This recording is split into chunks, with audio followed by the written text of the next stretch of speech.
yɛda bia meka no eno so enne bode akyɛ yɛn mesi akyɛdeɛ bia ni hɔ no mo ɛhombo kyɛ nkwa sɛ nei wo butu kotodwanim na bo bompa ye na aka kyerɛ Nyankopɔn sɛ twedi ampa dom misika twedi ampa sika na mepɛ twedi ampa ma minni yie twedi ampa ma minnye yie na bo ansrɛ nkwa wanhwe ye yedie ne beto na nkwane ni hɔ no mo enti kotodwanim de ye kwa niema mienu abusua sire nyame ye sire nyame ne ye nkwa ne ye nyansa wosuru nyansa ye beboa ye eno ne ade ase nyame che obi anu wadomo wo che obi anu wadomo efsasasi su ayete no he se nyansa ni nimu nyankwa na nyansa ni su nimu a wo behwe sika na abenya o ade bi ade be hye wonsa abese no na che se nyansa enim enu nti na Solomon de ne mpai bode ne wo kan ye nyame dom nyansa nyame na wonya nyansa no so ne yese wode ye eti nei enei wa che ye nkwa no yesire nyansa de ka ho se nyame nom ye na firi sabre kopim se no ndu bebo no ne ye di nyansa ye adwuma no ne ye wie na che se kukura ntumi dwumadie no eye wo eye me eye asede a edom na ye ne nyina ye tumi ekukura tumi medin ade akua boache wa yi adom mo frami ebi wa abusia majo so na braso se ade kukura ntumi dwumadie ebrewo na no so de na wotwi mu nyina dansem a atwaguo oman Ghana mu amanyosem wom asetena mu yedie wom ne yebeboa ma oman na twumi akonanim eno ne ade a ene yatena sie yebesi ne koso ne yede amawo na mi producer Stamachi ene Dominic Kisiebo a kwakutwum Jacinti amo DJ Yayo executive producer ene Nana Ywenchi Kwadade ensem a yede brewo na wotwi die kyese edoso ankasa na wotwi ensem wedi ahimu na wotwi se ne yetena sie no na kyese asem adapono so yede yin na ne yehwa ne kyese nipa ya kyere bon ewo Asante Mantamu Canada fo mienu asemi kyese di ka ba ya yehu na yebehu ne yehu na kyese akoye mienu wa Asante Mantamu ne di ka si ye India fo no a ye kyere bon na fe Canada fo so abeka mo eti na asem bisa ye mo ne se India fo no yetumi hu Canada fo yebehu ana na wotwe no akwa wie ya buhia ne aba ne sen yetumi ahu sa nipa yi na yehu won no yehu wo he ede na asie himfo ne womuo eno so akwatwe nsem bebre ede aba efsa NDC ni MPP amanyoko ne de sese minim ade a wonfa won ho nyimo ahoampam je nefo no weesu wode wo ho akogim weesu wode wo ho akowura mu ya kyese nsem a wo ka de o ya NDC wo ya MPP se nipa di bone wo mayimu ne yebehwe se bone ya nipa no adi ne yanyini nsi nchen ansa na ne political affiliation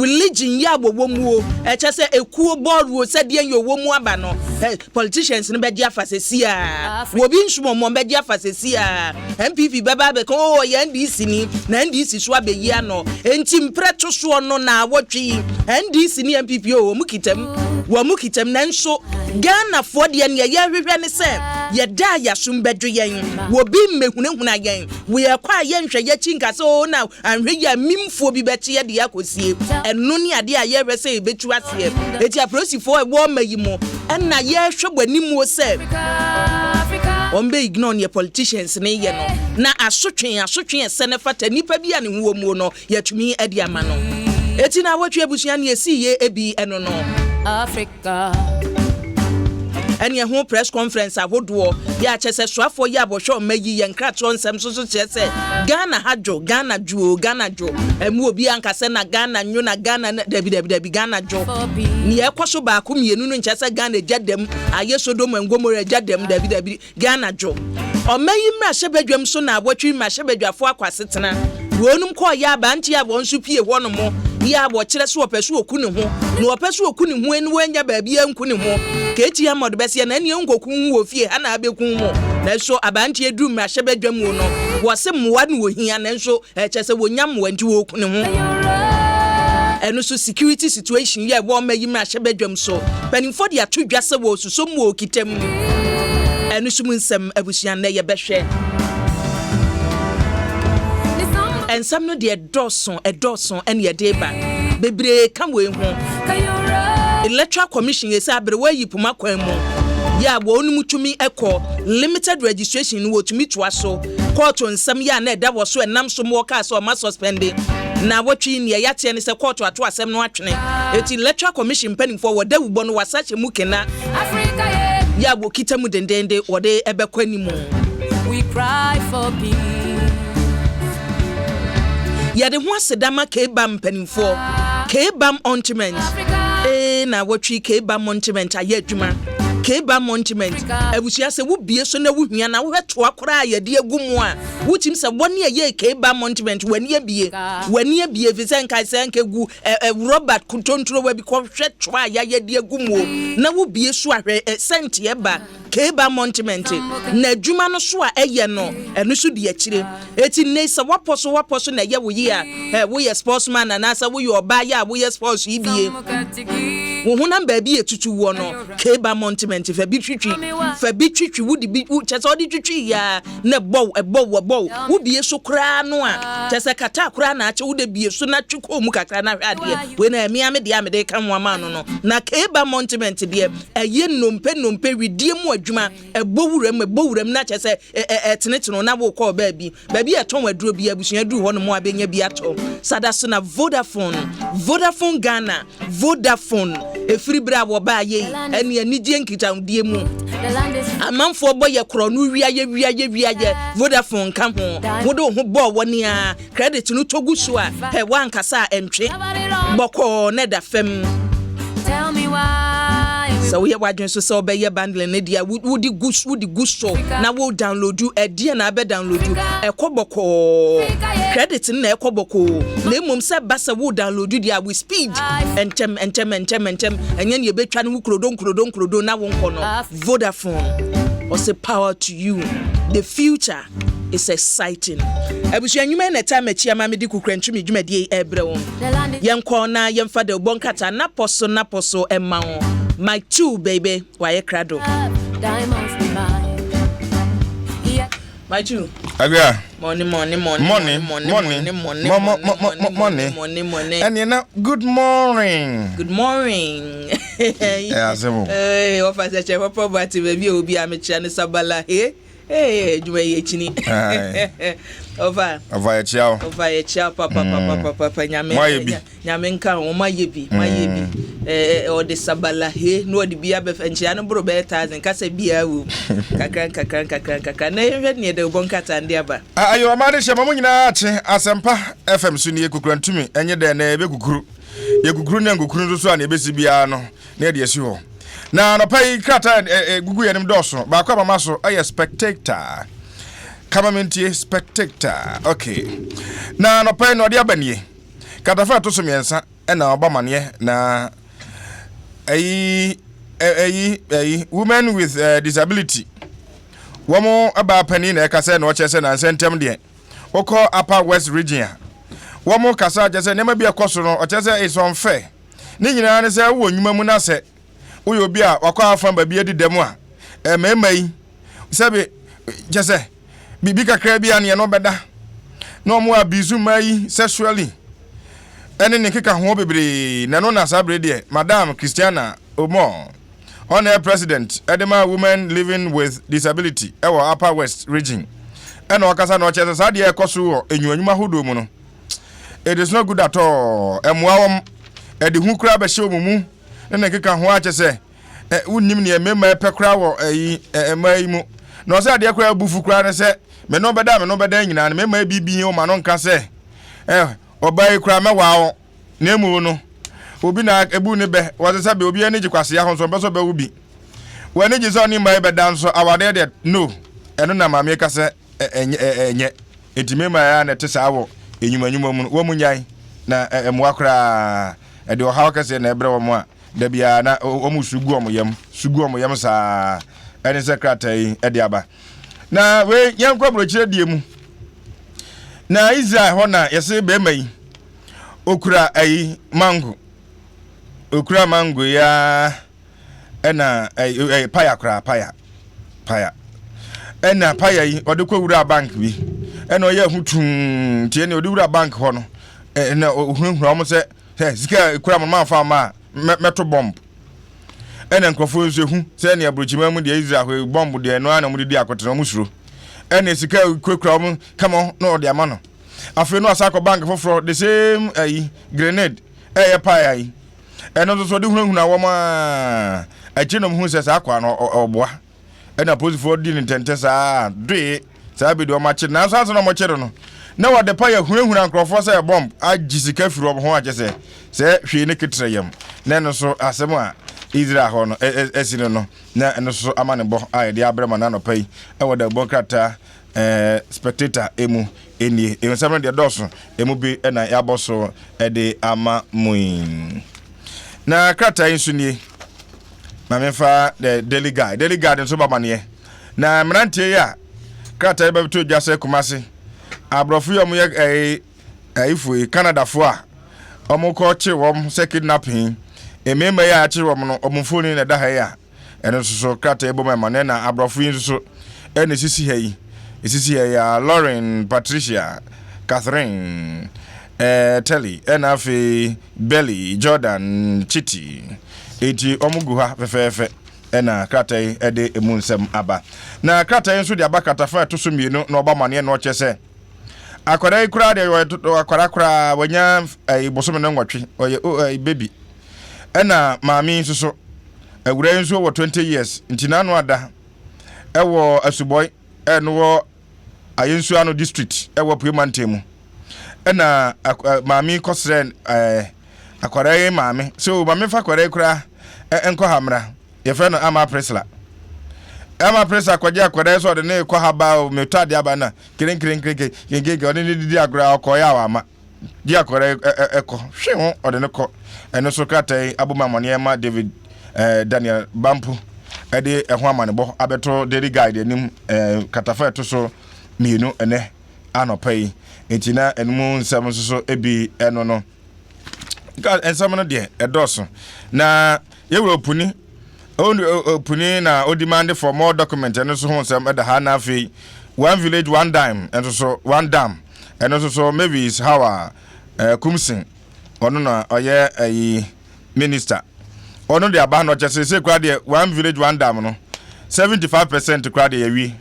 ntina so honam so na no ada na wane afie poku adi nkomo ewo edwaso nsem so no na eno so nsem akwa ebebere nti one village one dam 75% am chese wawi yo krata ensu ni Ghanaian Times so nti emrante ya yedo mabase suspects am chese krata chese omo na womo ekwochechire Canadian fo emaiwe womo so de nim ha na krata ensu de abamane no chese na omo demand $800,000 efiri emai ebusuafo ho ntine no so eho asem eno no na kratai ede aba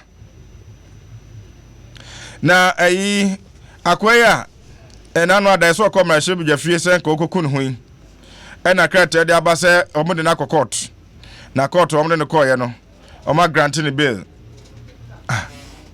be ni ai 1000 Ghana cedis be na obi a wono wo so ohia mmoa wo kope mmoa tale na me hu na nkasa na omonye no man 35 granted 1000 Ghana cedis bill akwana na ogogokukun ho imase bejofie no enokro mo hwe mu ni jama mo se na dwen wo adwen mu yade kakra amoko hwe ndaben nura se na monitor ho wo adwen mu yade kakra nti minim kura ni nti a omo se 1000 years ama ni be no because any Sanka Psychiatric Hospital ne was here de no ko street ena krata ya sa che kwa se nyame yadom a Monday onko ministry police wakra na onko boa police for na hwem na so onko so dise yampa se obi anadwe mu eka no obesa akọ police for ho Monday yan hwe free Monday ko ne yan hwe ne ebesi se omonya krata kire se nadwe mu wadwe mu yade yan hwe ne ebesi achi okay enti Ghanaian Times emunsam no ebino no na afi krata insu nie daily graphic nso ba mane na no pai na nsem odi aba ni nyina class 3 people arrested for threatening to shoot teacher na ana teachers enti krata nso edi nie kodai of 14 years I no grade primary school for ya bia na o bontre ne kache teacher for say he mudi ro for mekum ti we no damango was Savannah region ɛhɔ na asase mu wei esi ye tina eno no ntia chese St Anne's primary school no Damango the capital of the region Savannah new region etiti ye ɛhɔ na asase mu wei ekokosi ye na kwara 14 and so to me the adwin we hye team asem say enti na daily graphic in some of the buy no emu bi no na ayifui suspects chese omo na womo ekochire Canadian fui omo nsem enso ebi wo ha na krata enso ebamane se omo demand $800,000 at the free eye womo abusuafo mkire wom emaiwa no abusuafo eho entina enso so eno no na krata de aba no chese wei eye health alert cocoa farmers no chese so omo use empty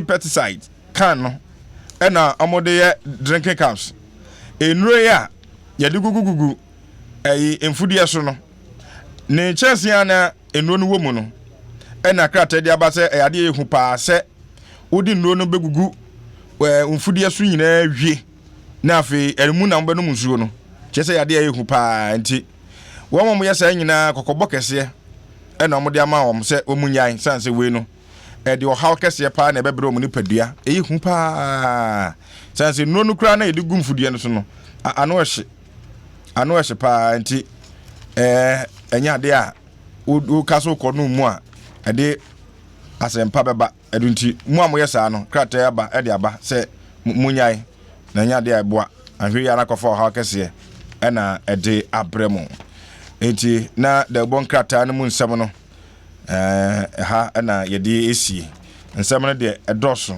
nti ene no krata eboba baye no de mu nsem na yede atodwan na yebesore de na mahu se ofa abegina anim ho nti na one akuya abedi nkomo kakra sana wako Ochire Father's Day enemian makofa na ba antina upie no nkofa na ba na ya wontumi nante otumi ne ho eden wo se yenum ana tititi kromu na yemmompa ye enkyire twedi amponso hu yemmobo is se mehwe wo fadu ni age ene ahoden awowo na me de toto yenum bi de ho a utim se difference room na no so work difference room because eniema otumi ye no utim se ahoden no ewo honom enti de ye ntwe ho na ye ofa tenase wi na ye to so afi honom abusua mai tu ni ate ne nka no de ubon krata no na poso en wode abeto ye nimo no enche wofa du tenase ame ato so. The land is good, the land is fine. Gold we have, diamonds we mine. Yet we fight, we covered it all in blood. Tell me why we wallow in the mud. Africa, Africa, Africa, Africa, yeah. Mama Africa, we cry for peace. Asempa FM. Abusuan yaje wo fatata ye de na durumu wo fatena se nonso abo apa usima edu enan wo fa me enekura me mauden ejapa ya na se me mauden fi se nyame ya adom a wo kina ene Asempa FM adom FM adom TV nyagoro ye bedi ajanum nyina da ajanum a wabɔ wo homoden waboa se fi se toda na wo kan wasem a mitimi hwe wudin sa ne wo maisi hoahoa wo anyagro eyi we ya toka we se brankran e fi se me eyi akuyai me che kwa ben so na afa ya obo a wo ma akuyai ewrade adom me se me dibia meka se me kotia no ma eye dunu wo fa ye ewrade so de nyas na wuye oh adai wo madunum na me ka se mi ye wo madunum wo fa oba kokura na djuma wo fom kura no na sabio o kira de wo ayi hoyi Ono na hu ni se ono na adwuma wo fom ti wo kira de no. Ese Ghana de. Me na mu gatijafo. Ndi na mekanisa na mde sebe ka ho no. Na kuya me mnanti bire mu foto. Fachira amo hwe no. Wo mo kan so mpo foto nti no se mranti die mranti bire mu die na wo ho. Na me ne ekosi ambo faje. Oba kura be ye concert. Na sabe kura no kwa de no afia no abaso. Na emini ni twa foto. Se sabe na koko krate. Me mai nyina no koko au. Koko na de na me ne hwe wom. Na me nyanya mponje. Na wan kasa so fa suku no kodu ye se ne watumi de wo nyina ko suku aduru akiri no. Enne toda na enwonwa. Why are they mum? Why are they? Yes, and 7. Na me papa nso wondam. Tina ka me ma me kwa. Eno hwe ye anti. Afumu ne mana. Nti ne me ku are ne ndie. Me pe tina le ze no. Me ba ka ya do ho nyina akura no. Nkontomira me de ba ye nyina be kwa nje dem fira afumu ankasa. Ayi me fie ni danachi. Tani e champon ba ya o kan se. Ye nya ba ka ya garden no. Eno bi me ye umi fie ho na fumu de me woni ma bebere wo ho. Why are they? Ntodo wakura mpo no. Why are they? Me ntodo wakura yaso intimate bebere wo. Sa ntodo wa fite. Nyami shira. Ye de yabomu no.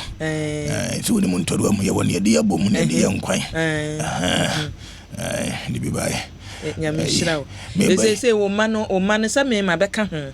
Enti no china se ye di ajanom da no a china me wa ajanom ba num wahu enra na se ya soro ho no mo alabasta bosso ene ade alabasta adwomtufo bi o modi o mano bo ebibia no wonso onum ba ko we adwuma mu ho ye edita wo adom ni nsu ye na pampa mu apa no ni na wonu se nura na ni abere no ho din na papafo no na se ne mo ye ma ne de no na me se be ma nei wohu se kwan ya ye fa so ne celebrate ma ne we no papafo yi bebre beje bebre sunya suban ya beda na die no yesi de adwuma page ni wura kwan adwuma page ni wura kwan akuyai ya famfo ne ni kire wo oya na ndi akire wo enti me de be ma na ndi akire wo is it the phone wo humu o se me ma me ba ne be yi ma me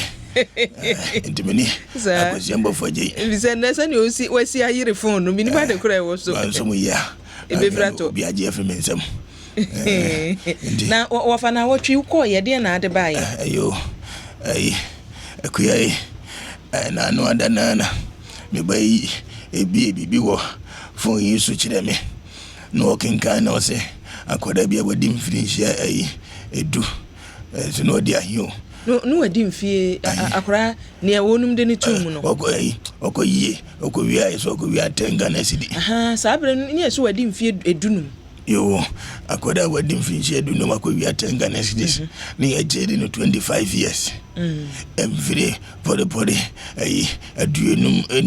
aduenum na aden jeje na aden ejeje na den ana we ntimi kokan ye be frɛ me kontem frɛ kontem we kontem bi anim unim au toda adenti tenga na sidisinti me nkazo obi aye bone a ye mane nko ani wansi di kwa no be wia ne antwena so a o kiren o be kotwitu meti asesa ne muno se jeje akoda be wani me wia tenga na sidis na se operation 25 years adan enti binya asotwe foforo bi masa nipai obi kura ne bekowia akokɔ brode betim wo kwakodem Ghana hanzo so ye prison no ɛho nyina akyere so enti adan enti wo na wo ye jeje na wo bakɔ ye bibi ne yetenga na tizede ne kom 25 year enga be yode anami ko kai o me frɛ me kontem obi amfro no ofa wonim ne enwanwa wo sa asemi mu wo mayimra no se ekire baby a obi nyini dura ye kase we wanyini ya na die bia mu no ye twiti ne tese pani sɛ wayɛ bɔne a wɔse yɛde wotum wo asotwe yi a wɔse yɛde ma wo ɛwɔ mfie a wodura yɛtumi ɛde wotum de wo fra mpanimfoɔ akwadaa a wadi mfie dunum no wɔ mmerɛ mu no wɔsua yɛmfa no nkɔnkɔ fra mpanimfoɔ no mu nka sɛ yɛde no ato mu mfie dunum kane wɔfa menim sɛ wukurom hɔ no mo wote yɛ a wode yɛde ne kora na wiase wonte yɛ ambɛbi sɛ wasɛm we ne yɛfrɛ baabi ayi nkwadabɔ ne fie nkwadabɔ ne fie wɔn sɛ saa nkwalaa no ɛwɔ hɔ no saa nkwalaa no ɛwɔ hɔ no akɔyɛ nkwalaa a asɛ akwalaa wadi bɔne wontumi mfa no nkɔnkɔ fra mpanimfoɔ ɛdam mu ɛwɔ nsawa mu eti ne yɛde ɔmo kɔ saa fie hɔ eti hɔ na yɛ sɛ correctional home sɛ yɛboa akwalaa no ne nteteɛ mu no ebi a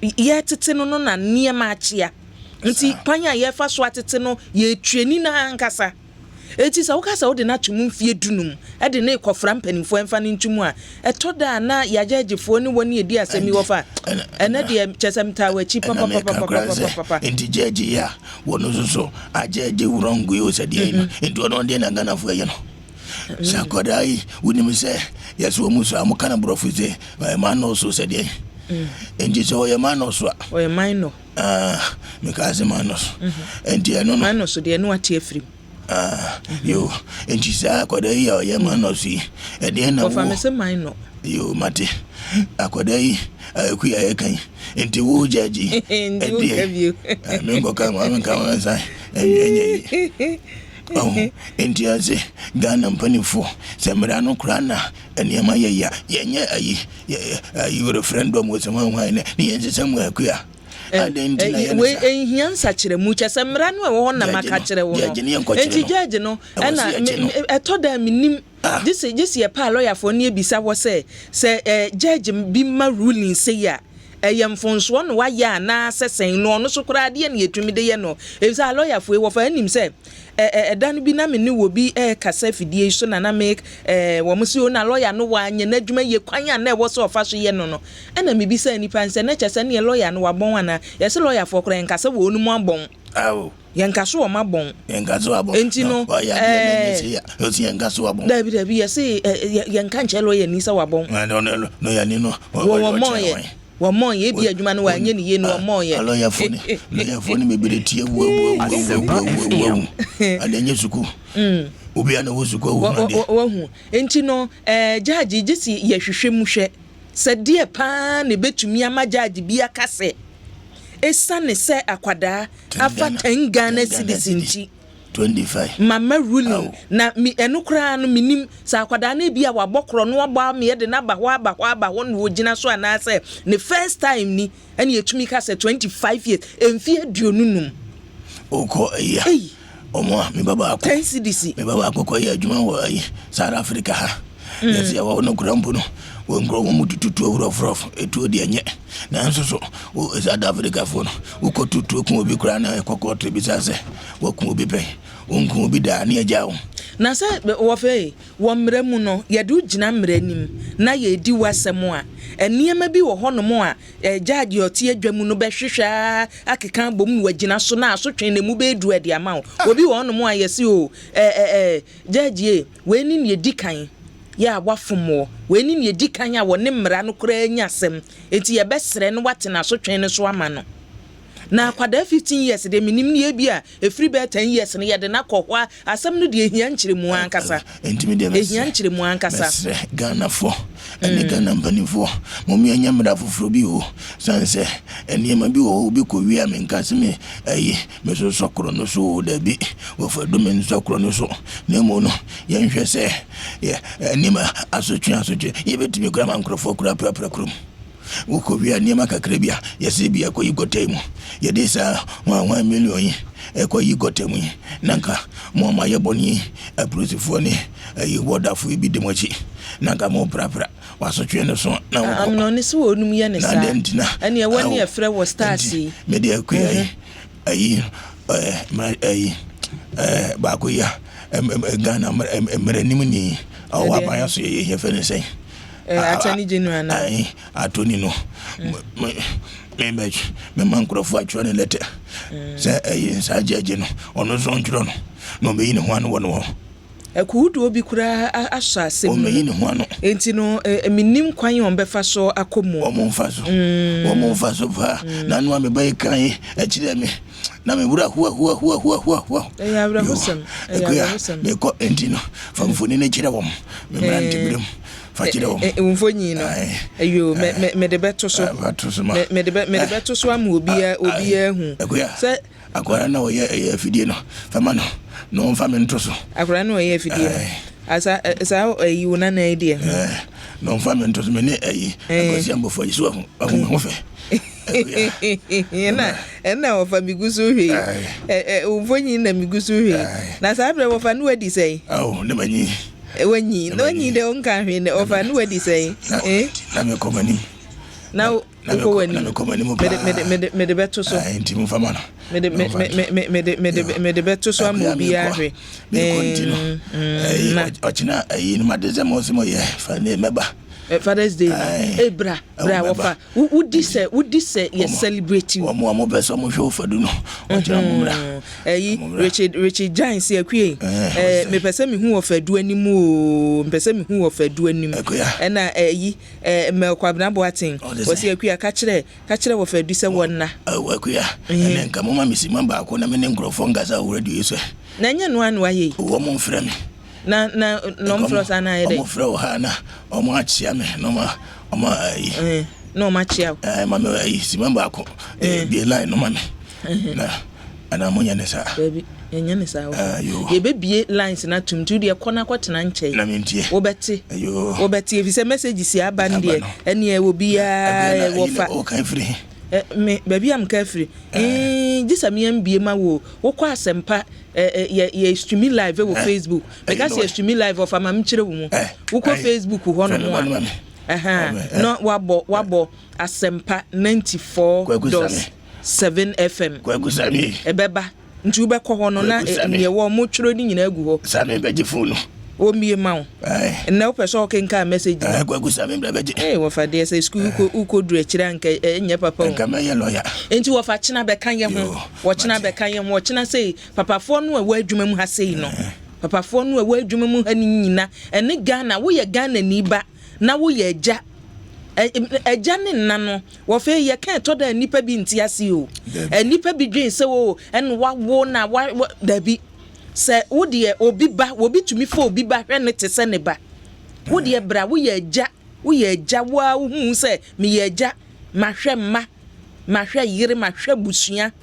ma won kramanya wo de china bra we na kan na ni na kombo afu no etu wo china wo fa ene me ko ya sha se donko pepepe o wo meba ntu de china no premu tu se kren bra meba ntene me kwakura meba uni nyame nko fa abusua asam no an yeguso e kan china nyame ya adom a Father's Day no ye no chenchire nche pa ye bodwom ata akire o adwom high life we nya na mafodie bia ye de cassette ahyem ni ye bo na wutie da bi we nya apa wadwom wo china adwomtofo gina simpie so ene wo beto ye ampofo je ba bia wo bia mechia wo kontonchi awenade nyame nka ho na sori wate na china enka minim se wo china nka wo be gina simpie so wo hwa agu mu munya so kontonchi nyame enka ho no china high life no live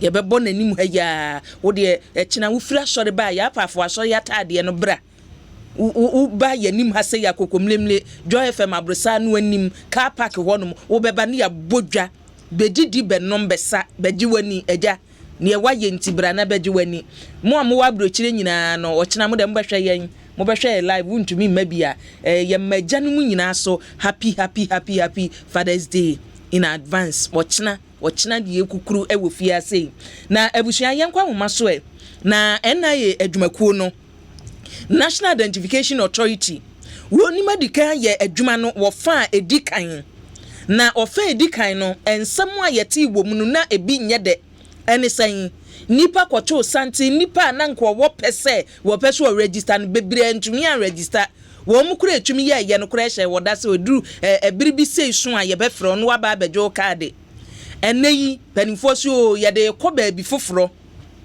enti nanke enim semfonso no a ye di kan ye wo fa di kan no mpanimfo awe asiesie ti wo fa to so mienu de ebekoyie wo mo ekono complaints no ba na eba enura yeni ankasa ne ensentweni baako ye sports journalist watchre ewa ahoma no so Jerome watchre ewa ahoma no so yenkone ne ntwetwe nkomo watumi ya register de na siye mini abema good morning mini aba good morning boko de nyame adom na wo so e adom wo se wo ye Ghana ni a ukita aka de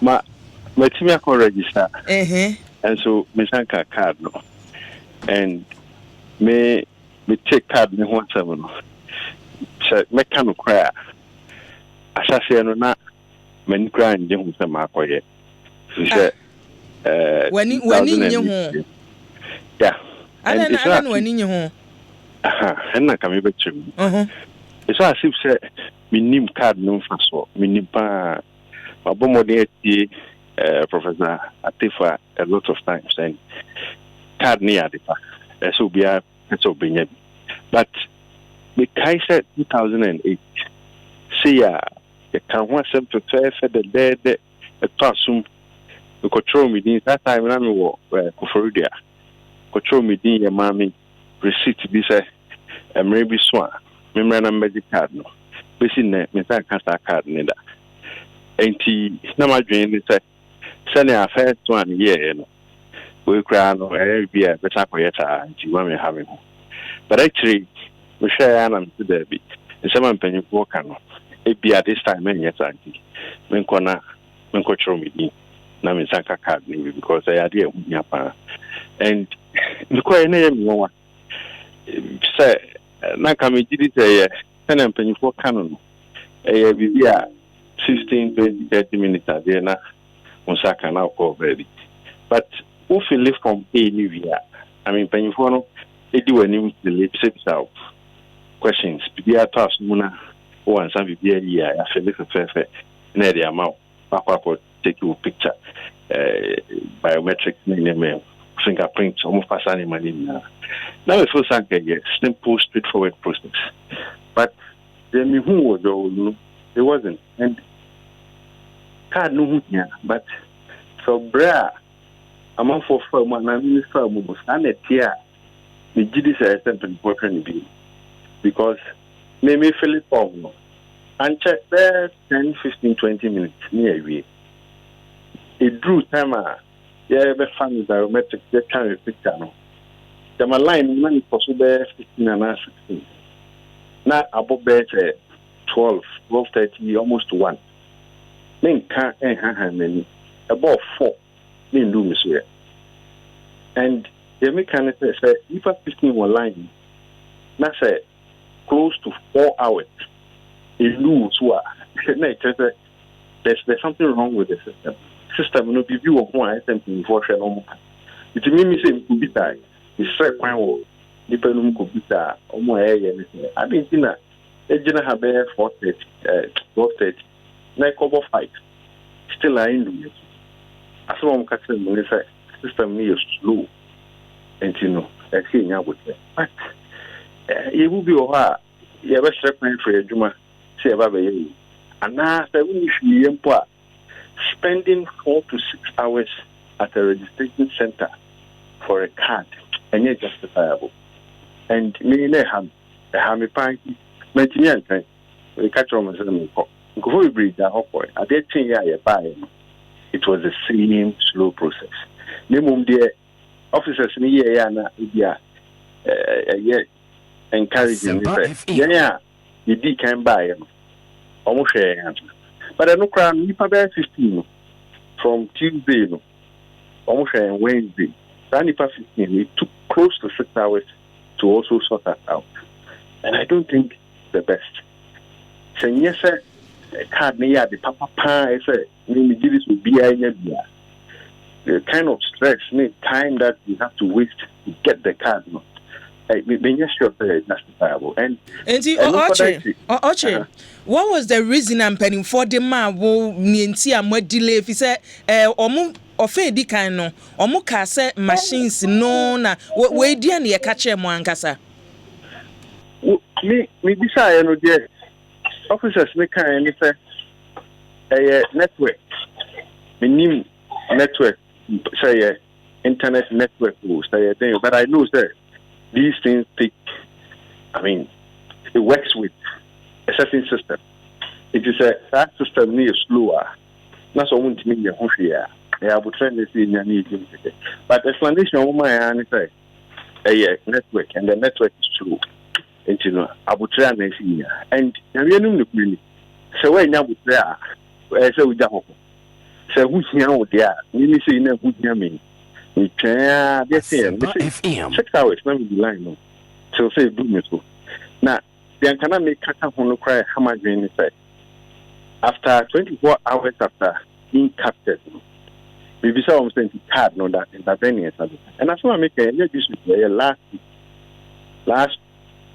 last 2 weeks on can say the Friday of that me know can say different card and I don't say idea because almost come once come if he has to pick between 1 week 10 days for the card to be given her and also another problematic thing the cohort Tuesday because Tuesday in Minsanka also in mind and one point the card is given to us and I a lot of people minimum 5 or 6 or Jola I mean you line almost and they so say idea has been I mean let's not get it wrong let me so say and even the number of cards are almost to put in their system. I mean, NHIS card, voter's ID card, Smith card, driver's license, passport. Because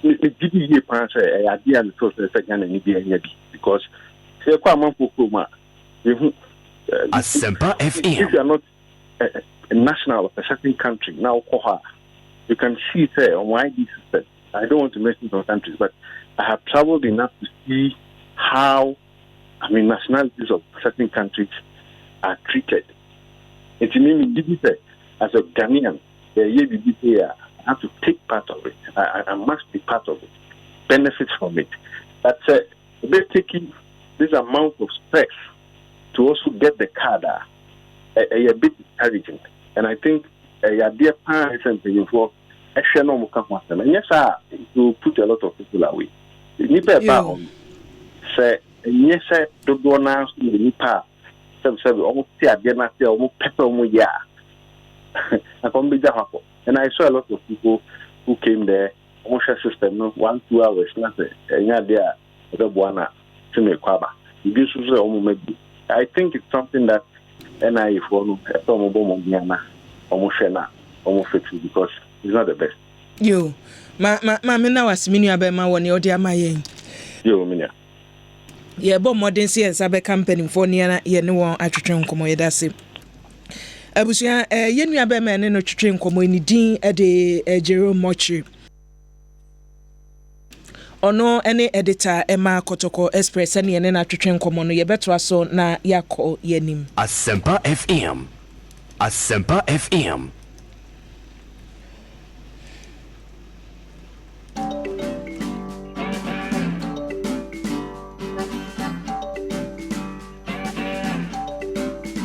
The land is good, the land is fine.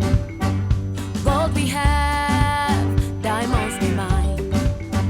Yet we fight, we cover it all in blood. Tell me why we wallow in the mud. Africa, Africa, Africa, Africa, yeah. Mama Africa, we cry for peace. Africa.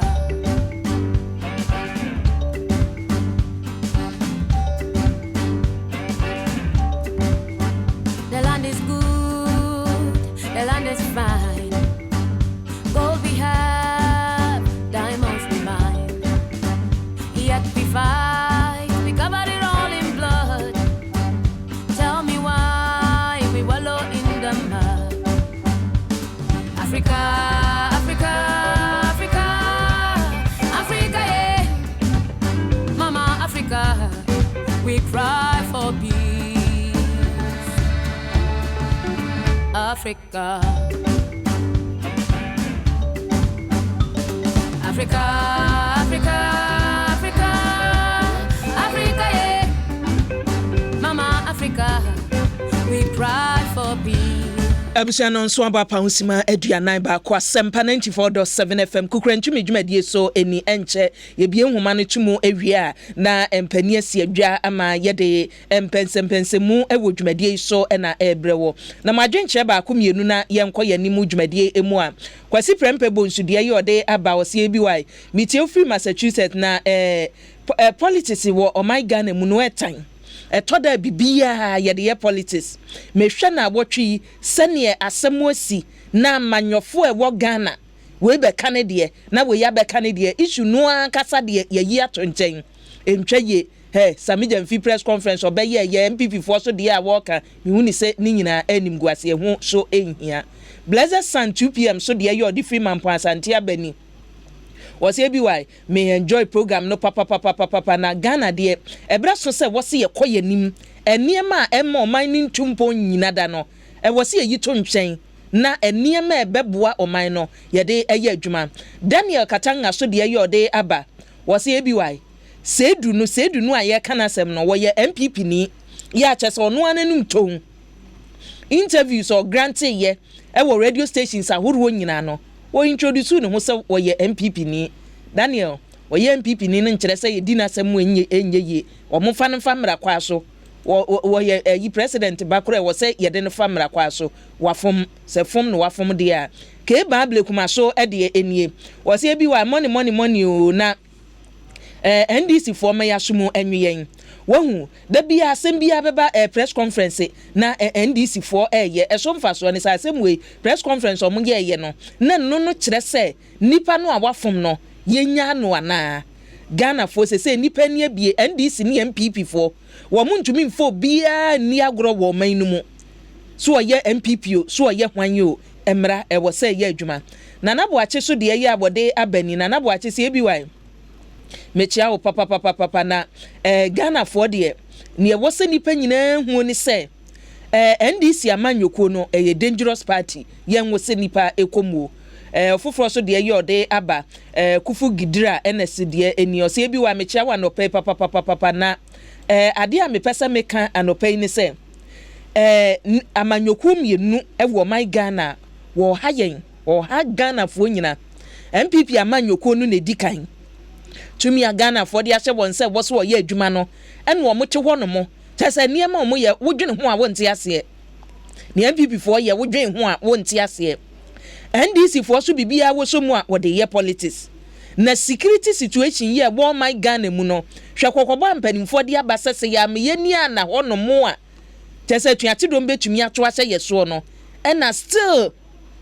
MPP any NDC e de ye politics ebra so se wo se Ghana for kache sa amanyoko mienu ise ye mpe politics e bo ye bibia mu enye sa wo be se ye niema Kimfaruku so de ye abode abani tema en wo de efre wo se bi wa money o na me pese me kachira wo se Nyankopon wo ye adwuma jamofo ampofo ni Nyankopon wo te ase ye abo ye adwuma nipa wo numu etachire ya bodi nsamone wo Ghana nyina no Nyankopon ebepa wo ho ntoma ama chese ne ekoso ewo my Ghana mu no nipa nyina hu Kimfaruku so de frika so amom Kimfaruku si nyamete ase Match Robbins de ya abode aba enie wo de my two na ubebisa na sem Christama Close MPP amanyoko no wonye aba papa foforo so de ya abode aba enie Christama Close odi na makan Michael Fosu wose ebi wa yesremu ejadu wo fadu ye bepese ye behu nanim wo fadu oni photo no odi aba ne ntime de beto so amu ehu nanu no ye ne nkwala abremu de enti se uhu wo fadu a ubehu se wo fa hye ho pa eje Emmanuel so ede eni wo so minyi ni se wo fadu anyi ni sa wo fadu anyi papa Nyankopon hira no sɛ nhyira ni bi ne nyinaa yɛsrɛ sɛ nyankopɔn wɔmfa enum yɛn wɔmfa nom yɛ fi sɛ wohɛ papa pani ba bia na tifie duro ne ahoɔden wɔ a ofa wanyin Richard yɛboa so de eni wɔsɛ bi wa mehwɛ ofi Denmark Copenhagen na mehwɛ wo efiri na mepɛsɛ mbisa sɛ NDC ne MPP amanyoko no mo yɛ okay saa amanyoko mienu no bibia deda yie de anaasɛ bibi ha wɔn efisɛ me mehwɛ ne wɔn yɛ wɔn ho ne sɛ ne wɔn si yɛ wɔn nneɛma fa saa two parties no bibi ha wɔn nyinaa yɛboa John yɛboa so de yɛ abɔde abani wode uyi obia ano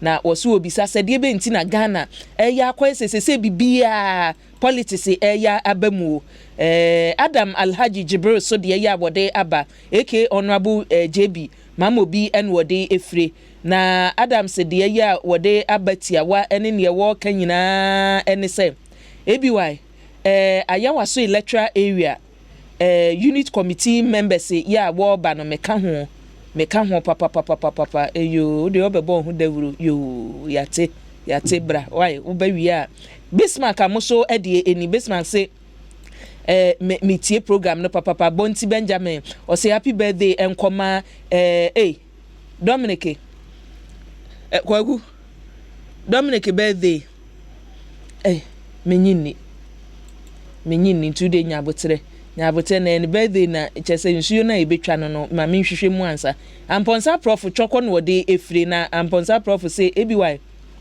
mi piti oman Ghana omanya yetimu no se ne ye give bia ye politics no na wotwe ameka se mewura wa ne oni hode na meka se bedru da bia ma yaka se ye yi niema bia twincha ka se boedie ye mfa politics nkom enso na abotwi mehwe press conference asami jamfi ye ene ne yakọ so asantema ntamu a na metumi hu se Ghana ye wo haw gise nyankopon twedi ampon ene sifiri soro ebehu ye mmobọ enye sa sese ye ne ankasa ne ye hokora no yenim yawo osangide so de ye abode aba eni wose ABY no kwasem ne se NDC amanyoko no ene mampani ma wodi wanimu no wonhu bɔtɔ emfa kora enhyem ensamu NDC amanyoko ne ka eniema ne wo kyese entwa yie no mebisa me ho sɛ wonum wo honom no na sɛn na saa niema no etie ya sangide so de ya abode aba eno no abusua enche ye bie nhoma no atum na babia wo bia no wadwenkyerɛ watumi de abadwumadie no eso yeguso adwenkyerɛ no yesumi live wo Facebook ntu betumi de bia to wono mo akua boache wa yi adom on Facebook na Asempa 94.7 FM pani po boaten osimiti opaja migidi se ne ba bia adwode fi se meto nka se ya na mibisa se eniema mu dwode na watwi migidi se niema mu edwo eja pa oboaten ye dase ohine ba boache despite so edie eni o se bi wa East Legon na mewo na mitie behwe ye de atum den ewo ha sei me kwabna boaten o se makwie ka che yi NDC amanyoko no ema ye se 1D 1F no womfa wo hunhyem esu wode wo hunhyem mu ebeboa bo papa nkebe mu adwuma so aye ama press conference bebebe no watwa so opoku buache so edie eni wo se ABY from 2016 ye to abani wieye no NDC aye bitaa besinne wo hwe wo niema a wo ya chese bitterness no an wo mu media nka mu ni sa wo so okofom na grassroots niema ankoye no okosesa enso politics no an oguso eye Connecticut en opoku buache edway efi Bobby Big Boss said we fi teacher mante na eba was ABY mami take this opportunity na me mo wo maimu bambofo abaso wo adwuma na wotwi waye se sa kidnappers watumi adi won tenta kwa akwache won ama Ghana nkanimuase a eba no eto atumi atwa yebesre pa wo maimu bambofo de ne politicians ne ye NDC MPP mu onfi wo biada na sa nipa no a wache wo no emra kwa so womfa amisco spelele edwe Africa so na eba wasi ABY yenyi politics no emfiri sa Canada fo ma yi a amimfo bi ekoche wo no imagine so obi beka se sedum bayi wo ye MPP ni na so ye MPP ni a wonya boro se wo nkoye MPP ni na wo kwa kidnap obi na aban no de agu nanimu ase ensem ni bi wo hono mo a wodwen ho a onti ase Misko Spelele and wodi we Africa so aba osechia Madam Mavis Sawa Kumsen maye ene Daniel Ameninda nkwa Deputy Registrar your War Pharmacy Council odo itemaso e de ya abode aba wose ebi wai yenya politics no a chese ye di wura ne memekura de menya enkomo mo de ye politics no nkama mumfi won na yenko yanim se oman na kidnappers no omo ne mra no eni ne pepepepepepepe maami mimida kon CEO ya wo Food and Drugs Authority chia no emame uncle to the way free spinter se na eba wose ebi wai hwe ebose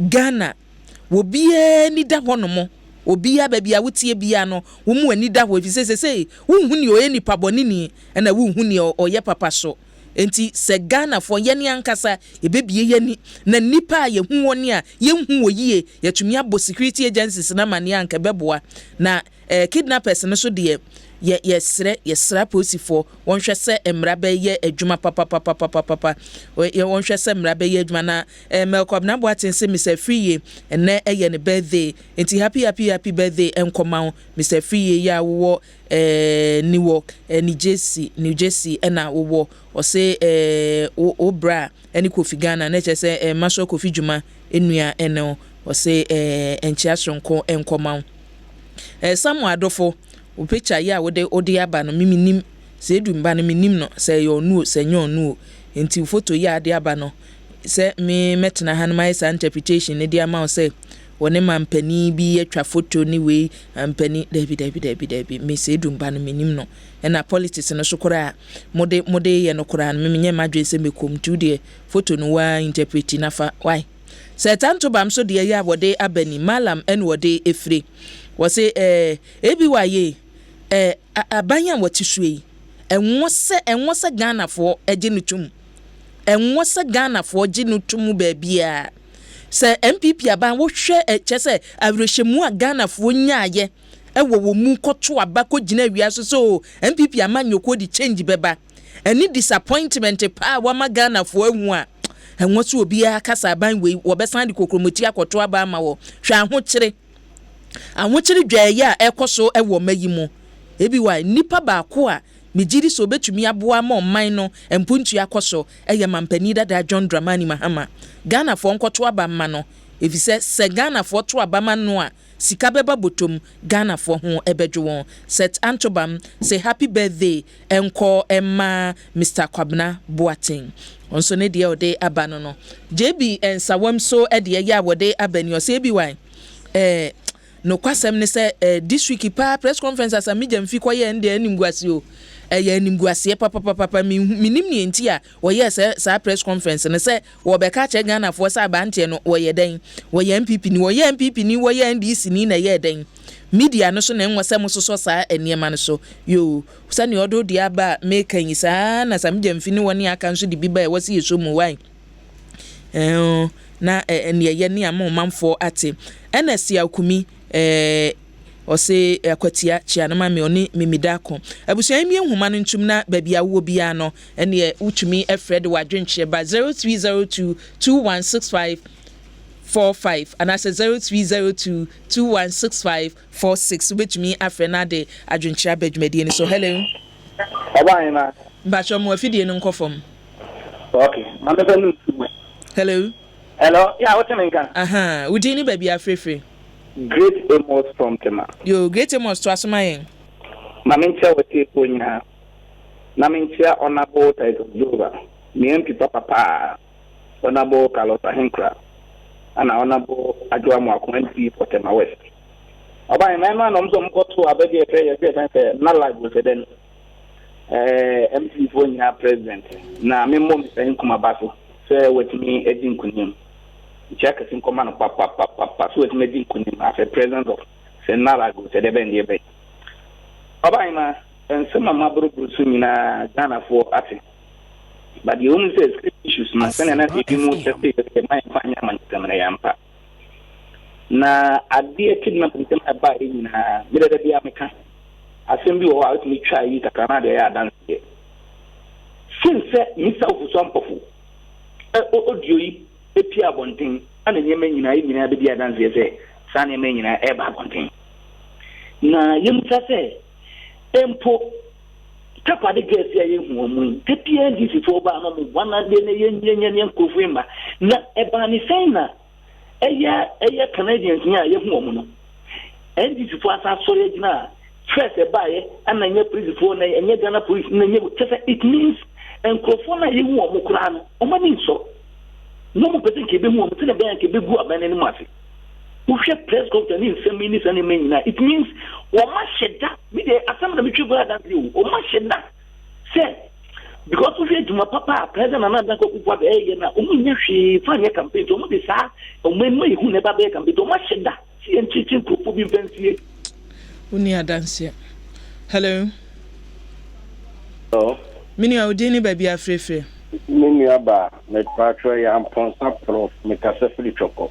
yo amponsa mini ato asoma me yo ya mi sure ne eduma din a oye mo mangana wa yo ho ba ya santo a ya mi sure mani wa fidie die ma mi ncha Mr Fred Anson former GRL che papa no bom ne homoden obabi a no wo no the slow man peni ye nam fom enti papa no msanfa ne nkoba bia wo na e ho no bo ne homoden pa ona bu ko jo fon kroma mi chia mimi aba asem we ba ya Asempa FM bia so mu dia ya politics no me damen na se obi aye boni na wo people so NBC oni afra ho press conference say o NPP ni oju NPP di nyana na chi ye chichi kola esi ye dia wu ama o man ye pese o pese o ya ama o man hu na ye se mi pawe no ni we di boni a ye sige nya no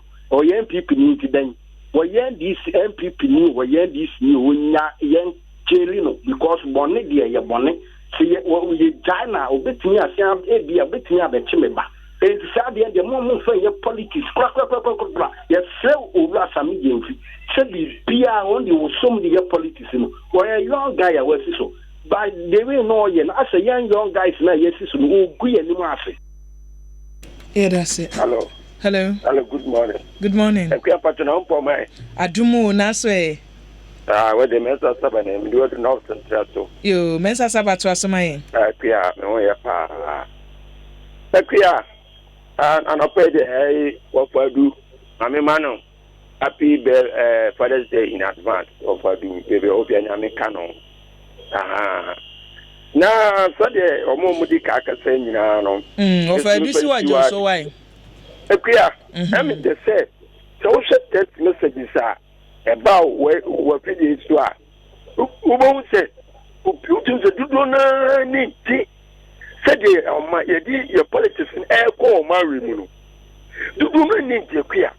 It was a bit on say, send another eba power. And this I have press conference upon press. For my 381 press conferences within 2.5 years. 381 press conference. And no more and if I kind of way. Okay, would you memo a date by date, no more date by date. Baby, omi a sentere de akra de kamale de na ruguru de ni nyina de mo pia ya compare ni nyina to e je mi se won se obi atin nkora ati agewe egu o mane nu mate ye tuba ko mu o mo se ndi to for identity and totally de dedicate ye ni enche wo mo ni akote Canadian because omo ya wo President Nado anyine takwari from me seminar mendis for me akua me free takwari me free apramdo me free takwari fie it is send this for enemy tikuma send this for o martin say omo this takwari we be advantage to themselves and you look anya juma because you say who say takwari case ni see no dan ben ana wo follow airport police Minia takrade de ne de nkoho efise na watwi ye ne ayi enkura bi papa twetwe nkomo no se asem ni si ya na omokoye police for no ka chom so omunkofie na se ne baba no akohye ne mpena ho eti sa delay ayi no omo bekan se o ebi anu di en ebi ade yɛmfa nka asɛm timi yɛnka ne awofo ne te baabi a obu befu why hello eja udin ni baabi afrefre ebi why eja nana ya okasa free tabora ebi why yo nana to asoma yen ebi why ma me mo wa baso adwuma so na wobo nyankopon chirawo Asempa FM Canada Abroko wa Agran East Prince Akwabo custom officer Yura Kojo Ponkroma Yura Bankwa Yeboa mechia empanifo nyina ACP Kenya Yeboa ono smechia no ebi why ohwe ensem a ekoso ya yenua ya wakodi boni omo wesi o MPP wesi o NDC sabe asem na adi nti emra yemfa emra emani enya adwuma ni enya se oye NDC o MPP o NDC ni ana o MPP ni wadi boni a ese emra ani udi ese emra ani udi angasa na de we ya NDC fo so mo asami gemfi be ye ho press conference ka che oye NDC ni oye say yes na wo oman no ne na na dan kwakufu ado e de niam atutu yie ebu oman no uji say MPP fo be ye niam basa ama ewiase nyina hu se enyuma pa na na dan kwakufu ado ye ye be ye bibia ma agu na na do enyuma animu ase yes na wo ye de oman na che omo se efie nwotwe ye hu ade papa bi omo ye e de ma oman na na do dan kwakufu ado ba ye otototo no o di free necessary alawa ye mampani mahama e ka so ontua na na do ba ye otua teachers alawa na na do ba ye otua enyuma 2 years papa iba ya waye ye be NDC fo omo ye de omo ise omo nsa no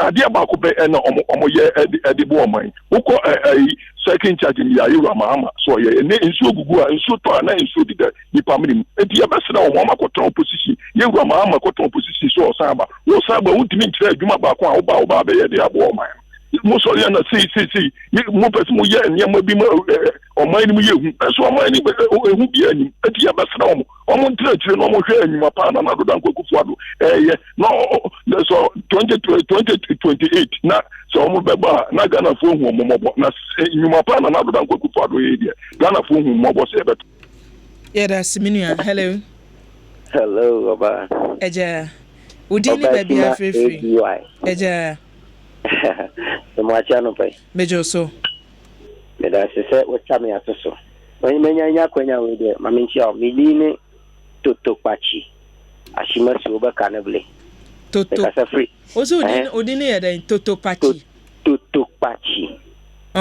bodini maminchi me sa de mbeko sku anope toto pachi to asoma yen ne ma jo so ashima si oba kanable to asoma yen to aso Mitati upa ba expression timi room line na she MPP boys na hijack line no Asempa FM unim me freedom me kwa benya taifa ma me fanchi asunko ma John Dramani Mahama bemaba extreme sage atanya me de ne che o my Ghana ye hu ne so fa so a ene yesi apene benya ko pansa ne na kanti obeba 2020 na machia Israel nyoni be do me kwa benya ona NDC yede ba ACP no ba betu agasa fasota so be do me kwa benya bibia jinsemu che na no bi di trust type for ina yisi o ma be street light over 4-5 months ni and so that and more than you crada ne sisi ona dani toy I mean ma asem ko unim amanyo samo mi chidi ni se MPP any communicators almost ntiase almost so big bonia my enfanya politics right yeah the bad politics me ba be chirim ni politics ni say ye to aba na ye sesa aban ana ye to aba e de aban bi ba aban mu na se de ni se ohwe se nipa ti oman ma no obia ahomban bo e hye ne nsa for that matter no se obi e kochi ana kodi boni na ye de politics a asichire ni be ba be chire MPP choko prof ne na se be mani na se fo na ya omuntie unim omusi chairman of Asempa akoye tips se obekid na pe amanfo mebo asesa enyesa na se minini se oma waye tips se obekid na pe amanfo eno se enye wono a onim ho hwe twice no obi e de machine na de aye sa de no enye wono kan sa asem no ba bia omusi he wo boa eye wo na sensem omusi nipa naka ene obi akoye na ye chi nipa no oye MPP ni a o se ma ye mfa nye politics. This is common sense with simple understanding. Say yen kase ofusampo for kase bi an kwase mu ye nipa no odi bone ye be delay ni se ne bone ne etie. Be we no ya bone kwa du se ono na kase ene Nyankopon ado yakwachi obi asa nipa no ono na waye sabone no enu ti ni epese echirem se nipa so mese waye bone we oye MPP ni nti sa nipa no mra out no meka se e ofusampo yeah, that's minua. Yeah, that's it. Hello. Yeah, ba. Eja. Ofaro. Ofa ba ko. Ofa yawo. Yeah, ba. Ofa to asomai meto nka che. Yeah, some keto. Eno bi ka to party we ka. We see the dra me na sana. For the whole week ni na no. O say bi so obi. Ombi like. They do Saturday dey aboa. So yes shit. And then that's why when it here. Yam ko for we kite schedule mo phone so we go 25 ni 30. Nti e ma yen afufan. To asomai ofa yawo. Me we see dey ma me chia chairman market tete e we ni go pram. E jidi se eduma o ye no. Ame ebe hia no. Eduma pa o ye. Ni na ba bisa chairman adekuka. Eme regional executives. E ka abrante ebo regional office ho. Ame hia no. Oba 2020 we dey dem fala mano. Sana Martin Luther King ewo Asama. Ono se yadene ba. Odem yuko ye sampani fo le boa ma NDC for etin kasa ampa we mu ye NDC for mo boa grassroots yamisia wo Asempa ne ya kan wa ha no ya ba sabe we dey asem atome so se le makoka wo be bi se ye ba tete kwala ye be ye aba omen ama ya chiri di mekodina court na ye na men chade eni pa na o titi sanko fo na na o di sa abone ya chiri ye chiri no si ye hu se oh say maybe I can your man penny abed the chile or no na agent here edi me no call house no na what me and fight say in your politics ah na ga me ni awo kata ata me sabe ta fa che wa kata wo asama awo kanu sabe utiwa a chere wo say na we ya de me kwa kodra court na ya chi obi awo aban na awo say asama me ka ye ntino ya fa me kwatumo no wa party ba e bi say djuma na what's the man and this is one can watch it. Yeah, that kind of I can watch now. Yeah, come and watch it. Say, Saturday matters now. And this is Bonello. I want your MPP for. I want your vegetable for. I want your data for. I want your candidate. I want your one love total. And one love popular. And one down and then this is money. And you see another. I want to catch it. And then this is media. Yes, offer you. Into oye NDC ni oye MPP ni ntima mra ni nya adwuma na mra ni ga ba ni ko ko ni ga ba ya a people mo ni say san ko foi o ko ni san bo ni court kuma se ya se mi si wo kana ga ko na ka cha ta san ko foi ti mi ya o se ko ti mi da ka cha ti mi ya o se e ti se na san ko foi ya na o ma se e confirm ya ti wo ma o ma je wo ya se wo ko ko si o ko ya ko ta na fa ni o 50 Ghana. Yeah, that's it. Offer you. Hello. Hi, Obapa. Eja. Now what is it? Adum na so e. Oh, boy, that out ma. Why na family ni mo aka na kuado. You.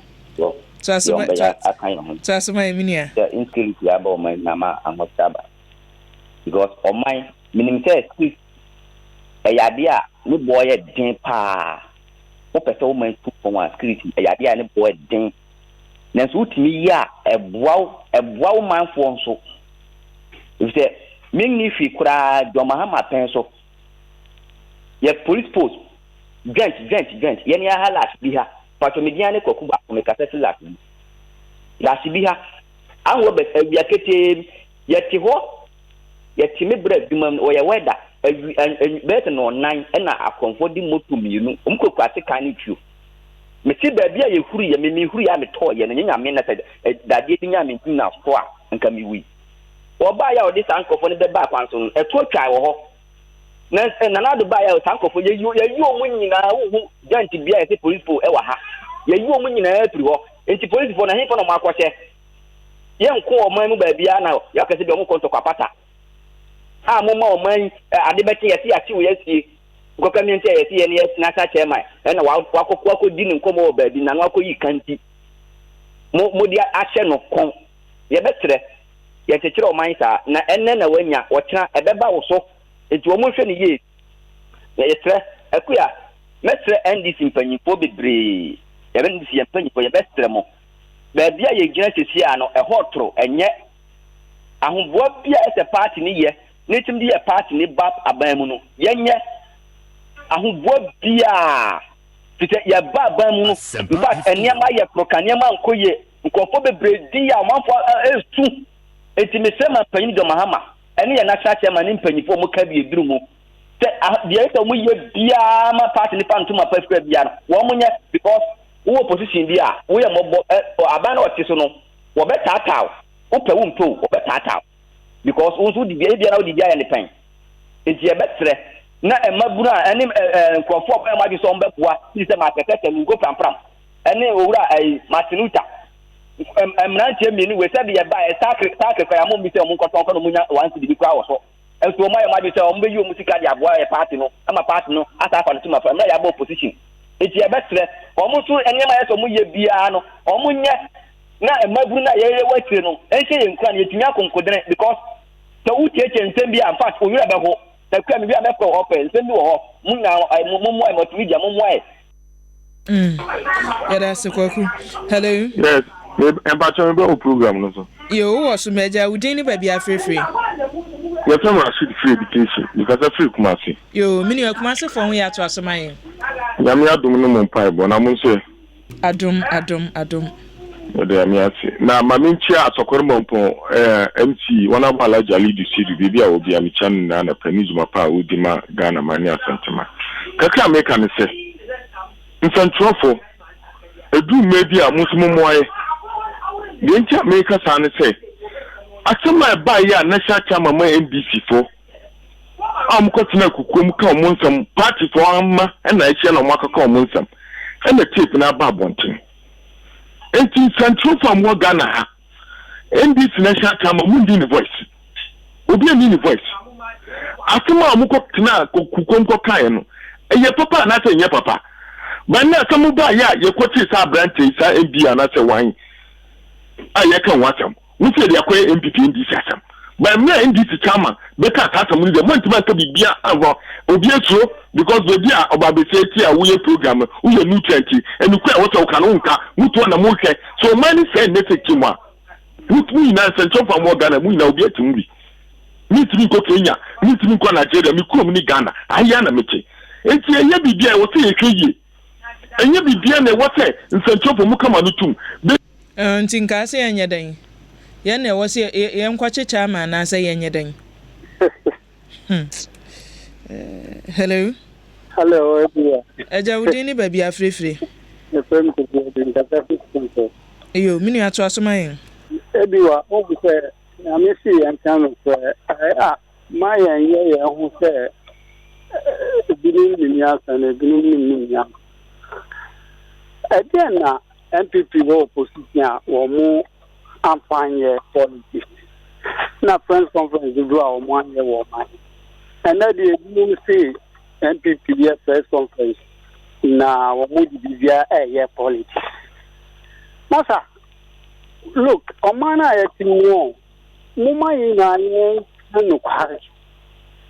Na say who say yeah but some join and so far in fact that's what it answer answer back oh say na do ko jam manane picture bomb mani we oba ya not oba be the president of the no be tata so say libya can for pass the one kasa na mu dey mu ya sa wo mu to the number ja improve na mu kasema na say said yeah, ye came on as a young year.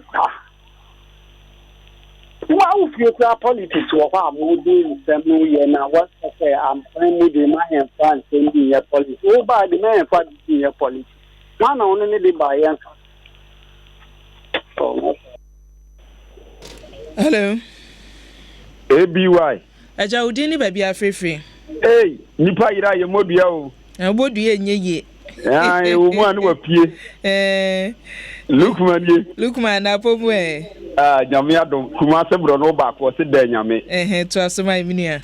Me da se pa. Ma menchia o. Na menchia producers ni nyina se twimo ho a mana chema me. Ntia mo mo nyina mo ye adwuma. DJ ye yo mo nyina me chia mo nyina na adwuma pa. Ya mo boma Ghana man. Ene baby a Asempa kokodu nyina. Ma memfa nchia yi mo de mfa magiari panyini pa yi wura kofinti.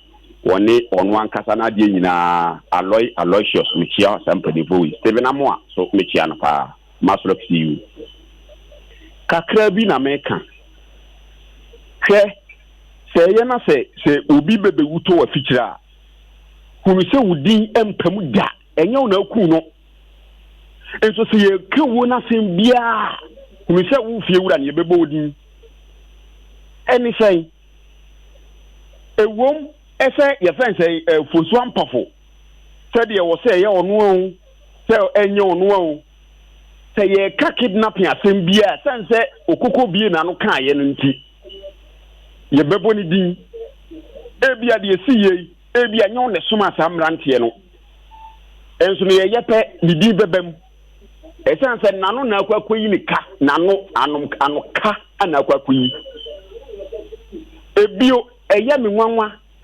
ese ade we yasie na me ankasa me nua kuma same jamfi anya adage ede ye feze camera bia babesi ni so na mo de microphone de kwakosi na nim bebre na o ye ho press conference adan a enkofo ne ya che omno mo ye MPP fo eni so mo ye MPP fo ni ntine ni kwase ye di o masem eni ntine mo ye MPP fo ntino di o makwa kwa ntino ye nya wo mo na o mo nkofie ede ba yoro sem no ade na esie no o mo gwo ma gan na nim ase ya ensase ede ade we kwampo be ya manyo sem na for once mebo ye friend say NBC former general secretary former deputy general secretary kwa njudo mebo na baso esanse wa condemn ade say ye chama wuntumi plateau NBC forso na NBC chama so plateau MPV forso no eye nim gu asem yes see you condemn ade we yesie no we ade say ye gu Ghana anim ase no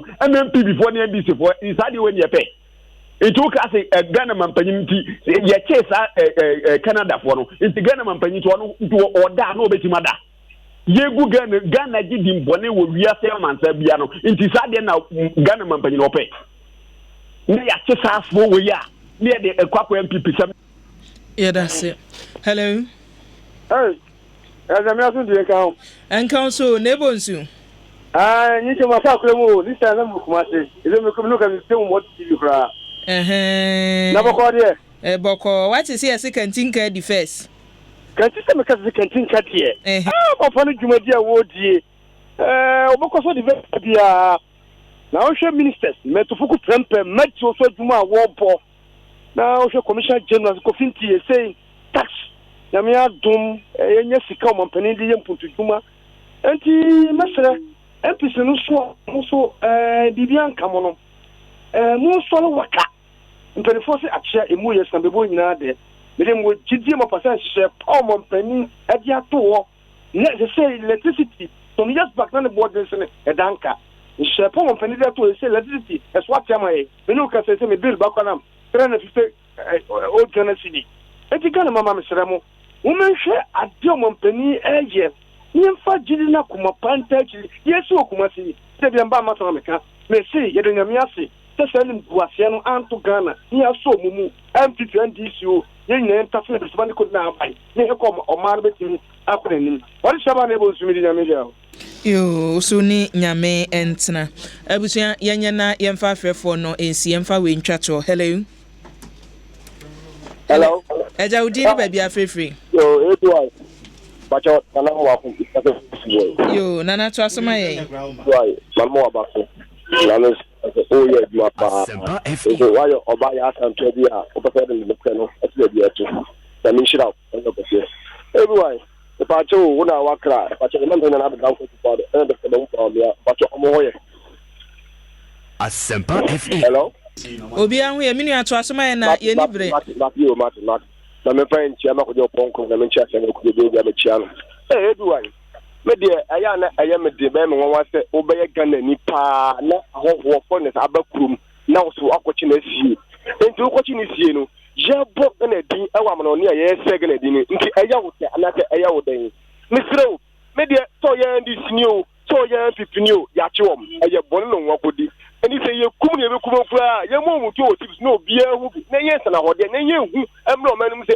ade me koye na ye chima ye be kumi hwe aya mo men kan no kwanche ye hu se mo men kai se eni be tira konya so 8 years no e de ben pa na e ko so o meima kana fo enya so mfa so kada nya fa so bia wo so na so aben bia ba wodin 2.5 years na so se kana ko school free na awo fo hu to na enu nti nipa bi baba wo pa se ye ko chin ko fo kidnap e ma mani ma sakasaka we enya de person so bon nti asram mo kan ko den chegana ko ze asram sabe we nya dia e person so mani foreigners e ko ya boso immigration for the belia border so e na o mo ji se no ma foreigners e ura government omni passport omni shinu wo e no mo di bon so no mo ji o ma we boss nti e ye fe dati nchirima nti ya kata bebe yo dati nchirima nti so na na se abi dati nchirima na ye kenya ni fosen that ko for the bebe ade bi obi person conference adent na ask for Asempa you want your press conference so mo ko to stop go over $170 million on your press conference e say scenario we pay go di on one here open yes no o man mo ni mo pa just say wo mo fo o we ya kana ko nya fa so abia kwa we ma so mo say electricity be bo the boss in dan car e wu ye and now the buy what electricity be so at the lad be so at the dedication ba na go the buy you free over 100,000 in your phone for so my way mu and I the part and now do eye ma that chinchima the me mo na ba na ofo so nya na ga ti say mo pa ma se ni ma papa no so ye ma that chinchima onye mo na that chinchima nya so fa so na ni so almost ya ba be wa magu ko so mo se ma ya ta ma ate I dey market and so far na wa yi and I ka ana ma wa yo ma no and mo friend dem po so fo nya ma yada siminua yada se wo de ya wo so ode abrɛ ene anopen abusia afrefo no yede besi ase na ya toa dwumadie no eso sabi ya make us mpanimfo aye krado ya yebekɔ na fei ya hyase na ensɛm a ene yede etopono so ensɛm a ene yede etopono so no yehwɛ ene saa kidnapping nsɛm ne yifiri mu a enye ye ensɛm a akɔso na wotwe mu nyina ye yifiri mu a enye ye abantie no so a sabri ya make say wono wo se parliament en wo kwɔhye no ho akɔmfo eno so ɛda hɔ no mo ene ensɛm bebre kamwe ho ɛna ene yede ba na empanimfo aye krado wo fiase sabri ya me kasa minua bema ye ousuba na hene adu fiase NDC communication team oka ho so ena Haruna Halidu so ewo fiase NDC Nasiru Halidu Nasiru ewo fiase Haruna baby a wo bia mechia papa ena eye minua bema eko Vincent Asefua so ewo fia mpanimfo mmakwa aba ye nyu amini aba boko de ye ji phone na mi adom ne papa yo me da menjezo na o voice wanye so kura ebeje so menjezo because umbo midin tie ayi because umbo midin wo show na phone na on say voice no so base a wo ba so wanye so me say umbo midin wo show no so me so me na meti show no so Alhaji Nasiru Muhammad Naziru Naziru ye Naziru na oba se obe skuli ana be debi edi no ya sama aka menem bebi a obi asi Naziru relevance of free nje Naziru boko de onya me adom no pa bo ye ho ye enkra na twere wie bibia dadin one of the few years yetumi anya examination ye bo ansane akase bibia dadin oh there be unuaba on say there are sometimes previous years enkwada no started BC upon timi pia ma wa onye BC utimi nya bi wo wasafon so meboa meboa na this time just say bibia nsi na what dey na if say mame Agnes Tekujo na ono ne dia wo kan se enkwada no ensohwe ni bibaye nanka nkwala ni bi ani da so anka no omunim so ade na aba na ye similar omo hwebe fake omo ono offense o se fake Question said from 1993. BC and 2019. Yeah, examination as far as BC concerns past questions be brain system. It is possible. So we bet me you pass question we free and where you pass question we free and not the free and not the free no Obeki can see any say a feed. I said you all kiloto. Over kiloto you use a previous a year about no I say we free so we bet me about. And it's all 1994 past questions. And now 1996 past questions objectives so you 23 now 2000 then what your objectives so be 23 now Obeki can see any say ya pa. One hour your I feel no upon and see said you also case you know. One of the challenges I am as far as BC is concerned is because some of the schools want to rub shoulders. Mimi Suku and a papa. Mimisuku na papa. Even community level, no, the chiefs, assembly members, DCs, no, want to make sure say omonkwada na ede apase. So over the years, some of the challenges are facing is you see say the chiefs, and I say assembly members, MCs, DCs need to be back together. Say let's find a way to help our kids so that they will be able to pass. 100% a bit me makruna ede anymore ede abenyam. And also now etimi boa my examination more practices ede eba because sometimes they speak to invigilators and they say share na nkwadaa na boa mo kakra at least obi wi akra mpa aja yembu yengu so and those things. These were some of the comments and some of the challenges I near facing. I feel we know you make sure say all these things will not happen because the invigilator and as a supervisor back center where you make sure say there is another external invigilator and as a supervisor on also day just to make sure say sound money na NC you better nyankopon say 5 days of BC examination more furniture no akwakoye incidents free examination ayetumi anya nti I think say ensem mienu mamimi sa na fe ye nkoye nim na edi kan ye omo a eye disabled for no na egwo mu no omo a omani afira ye wo se omo ade no omo de omo nsasi so eye no wutie omo e wo central region na che se ade no apepa mpo wo de nsasi so a onhu hwe ene wo bi so a cerebral palsy akwala baako yo no so no ya make provision bia for no say wo ye disabled ntino kwan ya nipa ni nyina fa so twe no wo nko bi eno wo from musa wo hu ne wo twe wo hu ne wo ye saa ne ma ni nyina aba manim no kre aba anim why Ghana education service for di hujuma we are hoping say ye di hujuma we are hoping say we will be able to give another platform another high school na bi so wo mu o hwe saa no ma no ho quite difficult to deal with. Oshe Central Region Asma Okaya. For the headmaster didn't register Akwadano in such a manner. So or general be a bit my general registration without indicating say Akwadano we know was a challenge way. What's the perception I say? So if you registered Sa Akwadano say or was a challenge way into such challenge way and also why Hujuma, why could definitely work on that. But say register no now register no Frank Kwadani in Anua. We may not know because we are the headquarters. Na headmaster no voter region also or register foreigners no also case na kwesi sen. Aminu aba previously suku say outside Ghana because Ghana yetumi ama examination ababe credible intino and suku say Togo Nigeria omutimi tro at the back Ghana Education Service some instances Ghana Education Service grant approval for them to write an examination. Nature say it's possible. It's possible. Okay. But they are supposed to have identification numbers that are not akin to our identification numbers. Your mom separate identification numbers. I'm to me the trust examination, but they are not supposed to register as Ghanaians. Also register as a non-Ghanaian. Said there be a me any the progressive free ho and also enjoy free senior high school education because it's a policy directive say a non-Ghanaian cannot or should not benefit from the free senior high school education. Indeed, there are Ghanaians or more senior high schools, especially more private schools, who are not benefiting from the free senior high schools, which is financed by the taxpayer. And is a taxpayer no 8 years ikasi emfa Ghana for nkoda na se taxpayer ne ma entimi benefit from free SHS escafo ya omdo mako GS ne omom keka hu se free SHS omom benefit bi how much more a foreigner will come and benefit from free SHS. And you know say Oshe headmaster no your father no headmaster no on what you to say and go for already store about 62 foreigners. Into no a criminal matter.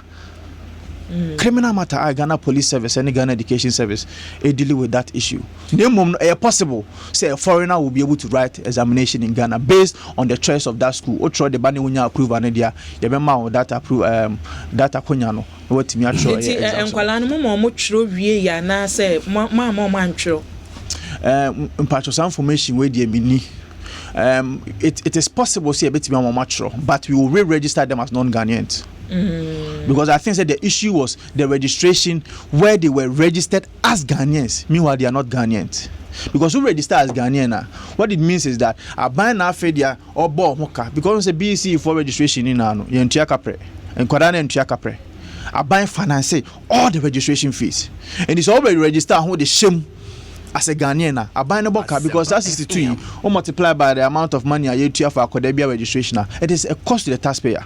Yeah, that's it. Oh, and unim.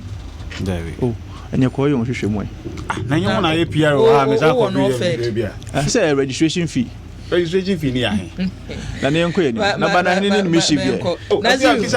I'm scandalized. Dear bro, focus here now all day. I don't pay about this with jacking on all the number. Nazu, yeah, shall see a free Kumasi kidnapping issue, no. That is very good. Yeah, they are calling. Mate, but let me do a quick response. Many years ago, and then they have catch the and say, I am for. I almost some woman.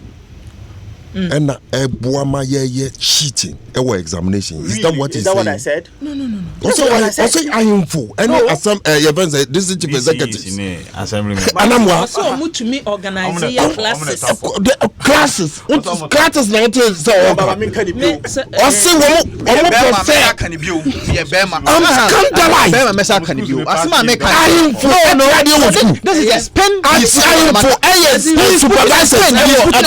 scandalized. Yes, sir, or Tihase.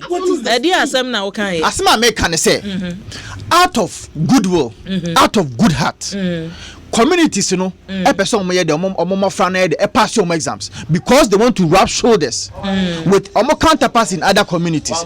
Because Oko Accra and Asa Mbobromoto, West Central region. When you go to that village, the chief, the assembly members, and the municipal chief executives want to make sure someone Kwadana pass the exams. And in doing so, no, they try as much as possible to make sure some Kwadana pass the exams because previously, by what? They try by what? 10 years ago, we beat 5% and that's 0%. That could be pass it. That is not what we are talking about. You are correcting what you said. Me and put the spin on what you have said. There is an overt arrangement to make sure say omo kwada be pass it. And you know and I say ohimfuka ko fa paper bi dia ba be say cheating. No, but out of good heart and goodwill they want to make sure say kwada be pass it. You said here categorically. Okay, but come to us I'm repeating. You said here categorically. Asempa 94.7 FM so any na watwa ba pa ho sema aduasa miensa yegu so ewo kukwa ntumi dwumadie mu empanifo you don't have the report. I have the report and I'm telling you the examination more part and that's the examination difficult challenges. Did you say ahimfo no eto apọ de boa nkwala? I never said that. What he said is that okay, I'm also here. Me raise the concern. So let me also the political advantage. I know there. Meba. What's the dear nananom ye de boa nkwala? Asma me can say a community based examination. Community A percent nkwada ya de echen community B so they can rub shoulders. Community bu oha for about 10 years and koda ninja 0%. Akoda bi ntimi passing free sa community o. Ohina asebio out of good heart or what adwen permanent ma. And that's what adwen permanent mind. Etimika say, why don't we find a way to help our kids to be able to pass the exams? And what can we do if there's no external examination officer? to say yes, is Ghana Education Service, the external examination officers about 2 or 3 timid corner. If those arrangements are not being made, say, oh, you're finding ways and means here, baby, and quad and I they are pass here. And not just say, or got examination paper, and that's what got pour the man crying some fancho. No, that's not what I said. Mumu report ya wokano. Ahimfuno ways no mo find the boano. Ebi yesa o mo ye classes, ebi yesa o mo koto papers, ebi yesa o mo ye den. Examination classes no ka ho number 1. Ebi so ha there is an arrangement with the examination officers. Some mo ankwada no.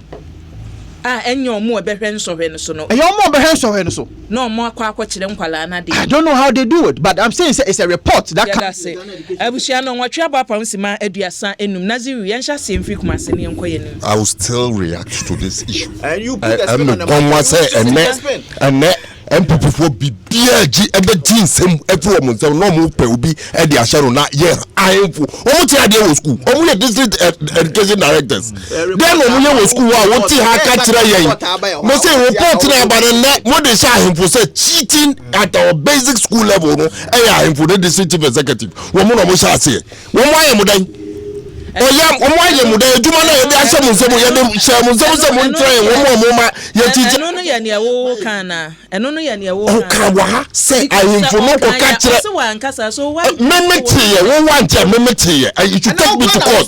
I'm scandalizing, you should take me to court. Say asem me ka ye no me ka me kire so o ka wa ha say I have not said ayinfo no to me share say na wa ka kire invigilators say wo mo ye dai wo akwara no kura titi a o mo what can you? And you've repeated it. Oh, I've not said that here. What kind of thing is this? I've not said that here.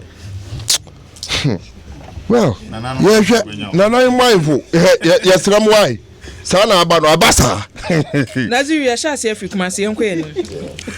Kumasi kidnapping. But in chair sumbu bema a chief one ya hwefo nyina.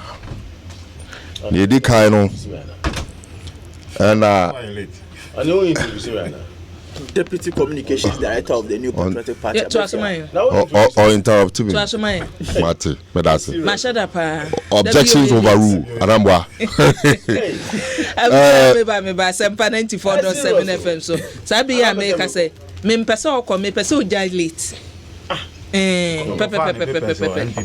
Sabi ya make say Alhaji Kamal Dean Abdullahi ewofie ha. Alaji. Wow. Sandarana. Okay, wait completely. Na me mama bazo. Baby cry. We cry chese on person my shoe so. One na baby cry. Sandarana dey I know them. Sanuka dey the first Debi. Boko dey. Hausa is an international language. Yes. Yes, so an international language. Okay, English, French. Or the Hausa soso, and the Arabic international language. Musha the suya papa. Nisha nye easy wati. Enye difficult. Easy. Boko. Ye goso. And I believe say amembua ye huni. Transparency. You understand? Any tima, ematima mufo. And the year who say, Koso, of course, for now. Naziru to Asomaye. Naziru to Asomaye. May you were film to say, my baby. Naziru to Asomaye. This year, Koso is very simple. Yada, Namiasi, say Canadian menu, and my wife menu, Yehumo. As I say, a beboa, ama, to say, anka, yenimu big guasi wo, we are see an inano. Ye to me, Esiano. You better Ghana for security service and as was it. So move to me to an amompa, ye hun crofo. Nemum in some bebre free mwamba. Nia, someone. Abeye as someone that offer bibia will be canon. And I say, may in fact security in Sansam and ye a manusam. Miss Remy Busa at what point ena yebeka say politician ade or minor sem politics? At what point in time ena you to me decide sir? In this particular case, is it at the point whatever na omampenyi ne na ban security na ban bo hun sansem atete apansem a wo muntimi ye ho hwe no mpese omode hye obi no mo ato ahye wo time na wo pese wo wura na kawa efi na beti esanse o mo no mo wotumi na wo kokasa na wo de chefensai online no ban bo hun sansem aye amanyusem ananso se eye bere a amai omampenyi ankasa atena sei na emre ana John Dramani Mahama ebo ne hombodin se ye hwe kura no ye beye ne ebetimi aya tese ebebo ama ye ka Bible hu sensem a ye kan a ye be kan Ghana dia aka ho esanse wo hwe police service na dodo anu a John Dramani Mahama beto ye eye over 23,000. John Dramani Mahama maso de 32,000 plus. John Dramani Mahama police visibility. What first station be a runabout to be a traffic major traffic light be ano. Ube who say John Dramani Mahama police for to work or more cars or home what they say fine or my BB or my crowd. So we be quentia po more boy home buying na John Dramani Mahama born homebody ayeden assign institute marine police samreno ena ye ka CCTV surveillance John Dramani Mahama born homebody border surveillance CCTV ni bibia o de she samreno ena o mampanyi na nado danko akufado eka kire man say nyina wiase afa na nyina say Ghana security atita apansem ama Ghana for page 147 of his manifesto or try way one candidate or sansu troy living evidence say Ghana security atita apansem na enam santi magana po nyina ewa abobom ebisa say one ebeji wom enti over page 43 of the abridged version of Womo manifesto or say then the MPP government will secure the peace and security for all Ghanaians. Under the MPP government, Ghanaians will feel safe on the streets, in their homes.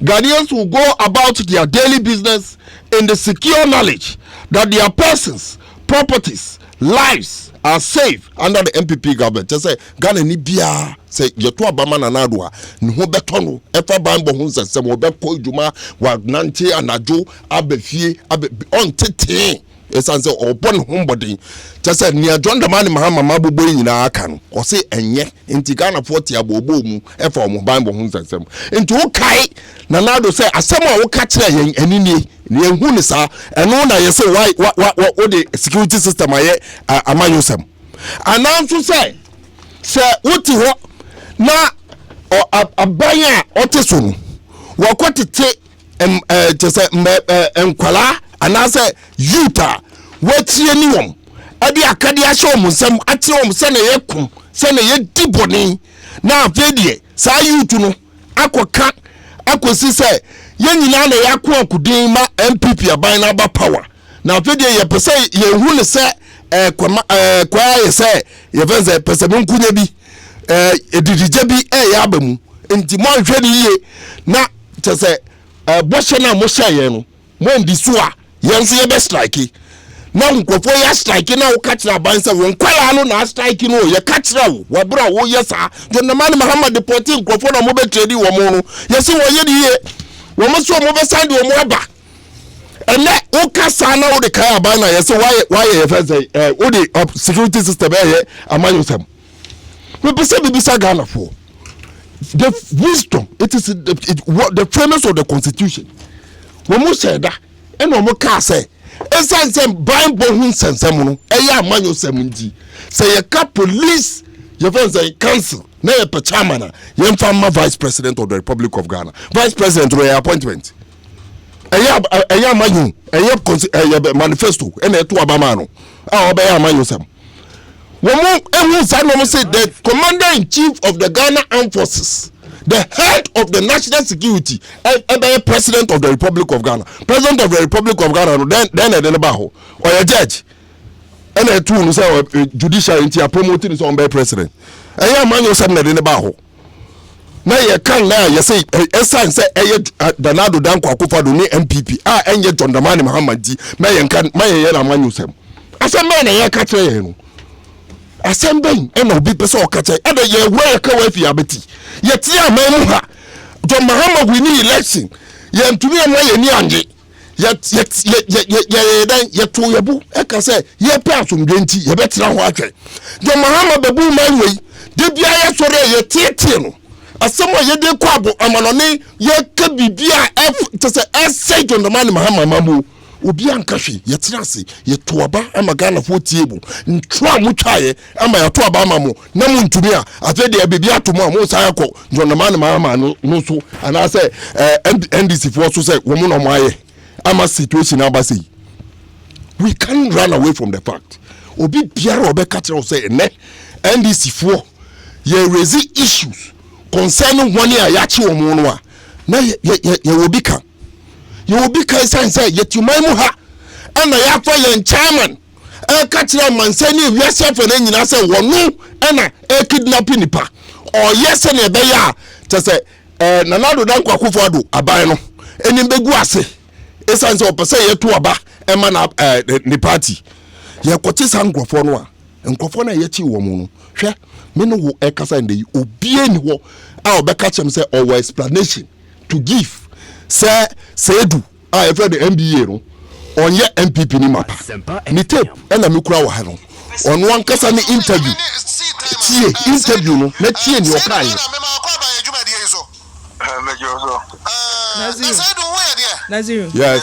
Obaji permission san wo. Mesra wo be man permission. Obaji permission san sa wo tape bi abebo ama menya we. You just don't play the tape. My am from so. Ni voice ni Ghana ponte.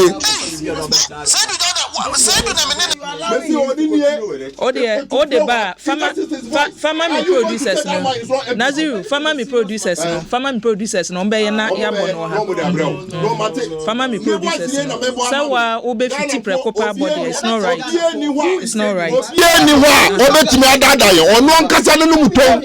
On say MPP fan club ewo ye ven say abuabo onu anatiye MPP fan club no. Ana ye nkasa du kwa hasam. Eye onu kwa na asam na ye ka. Ye saka Abdurrahman ne picture ye oni baumia aye to say awo MPP function.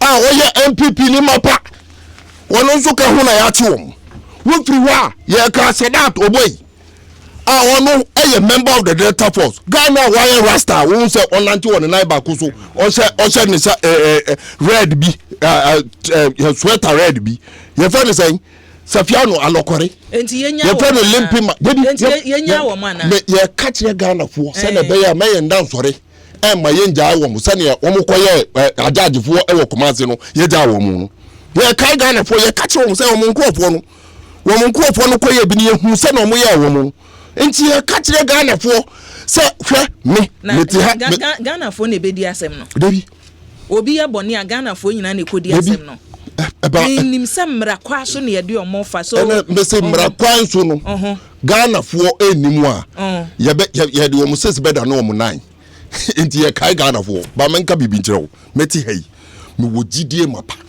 sɛ ne nyankopɔn a wɔbɔ ye nyina a wɔyɛ merciful God no ɔno ankasa ne buofu MPP fo wuri menti abeka saa me kasa akosi so sɛ wo mu fa bibia na nyankopɔn gu mu nim ase wo mu ye ne sensen na nyankopɔn gu mu nim ase ende wo mu ni bibia afa wo pew wo mpew nkwala no watete wo mo no omo ena omo adane ato so and indeed yet ya no omo ya tema program bi ena omo forces no kwaji mic dende omo kwaji omo de honde na kwaji ye e ka tre Ghana po nyina se Naziru Mohammed NDC communication team mo oka ho ena yate ne no mame nko na ne deputy communication director Kamal Dean ento aso emai Kamal everywhere Bakode. Yes, you did kind of him, fear and chess was a made. Now, they didn't so in your communication. We did no. Nipana or tea bontia or tea, no. Sebi, Najomudo, or your deep or objectivity in terms of analyzing issues at worker. Na ye ka amanyo sem ho asema. Yemfa odo. Yemfa patriotism. Any ahokaka emfa odoma mother Ghana in terms of nationalism. ABY me sheda pa na me kotam your constitution ehwe mu na bisa me ho say edru baby a ehe na wo say nyina be ka bom aka asema ehi asem na yentimi enso ano enhwe se na betima akwa anim na constitution ka kire me say wo bibia ye friend national development planning. Am say sa na me sheda kan ye ebisa say honom no ye de partisanship and ye fanya partisanship and the constitution is clear on that. You see yen hwe se ne be ya yen nyina be ba regardless of which party you belong to. Na yen work together. Na yen hwe asema eye hia sem then we push it to go. Ma can say we no security ho asem. Does it fall under national interest? Does it fall under say it me boy ho say we MPP new, we NDC new, we PPP new, we DA new, ye nyina ye for your suggestions emra emma together na enko ni man say it doesn't call for that. Of course it calls for it. That is why the same constitution gives us national security outfit or council. Na ye dey ma no ye ka kire wo say bambo ho asem emfa NDC MPP ana obi hwa ho. Make I 2016 crime report out from the police service, and I have a document here. I've read it. I've taken my time to look at it. About 177,000 plus cases in the 2016 Kwa police for record here. And out of this 177,000 plus, robbery in Kwa in 2016, when John Dramani Mahama was the president, near 1,600 and something cases. And you can go and check it. The crime rate in 2016, the report is there for you to look at and read and understand yourself. Me patre say, Enra security and Abambo Hwansem, we had problems.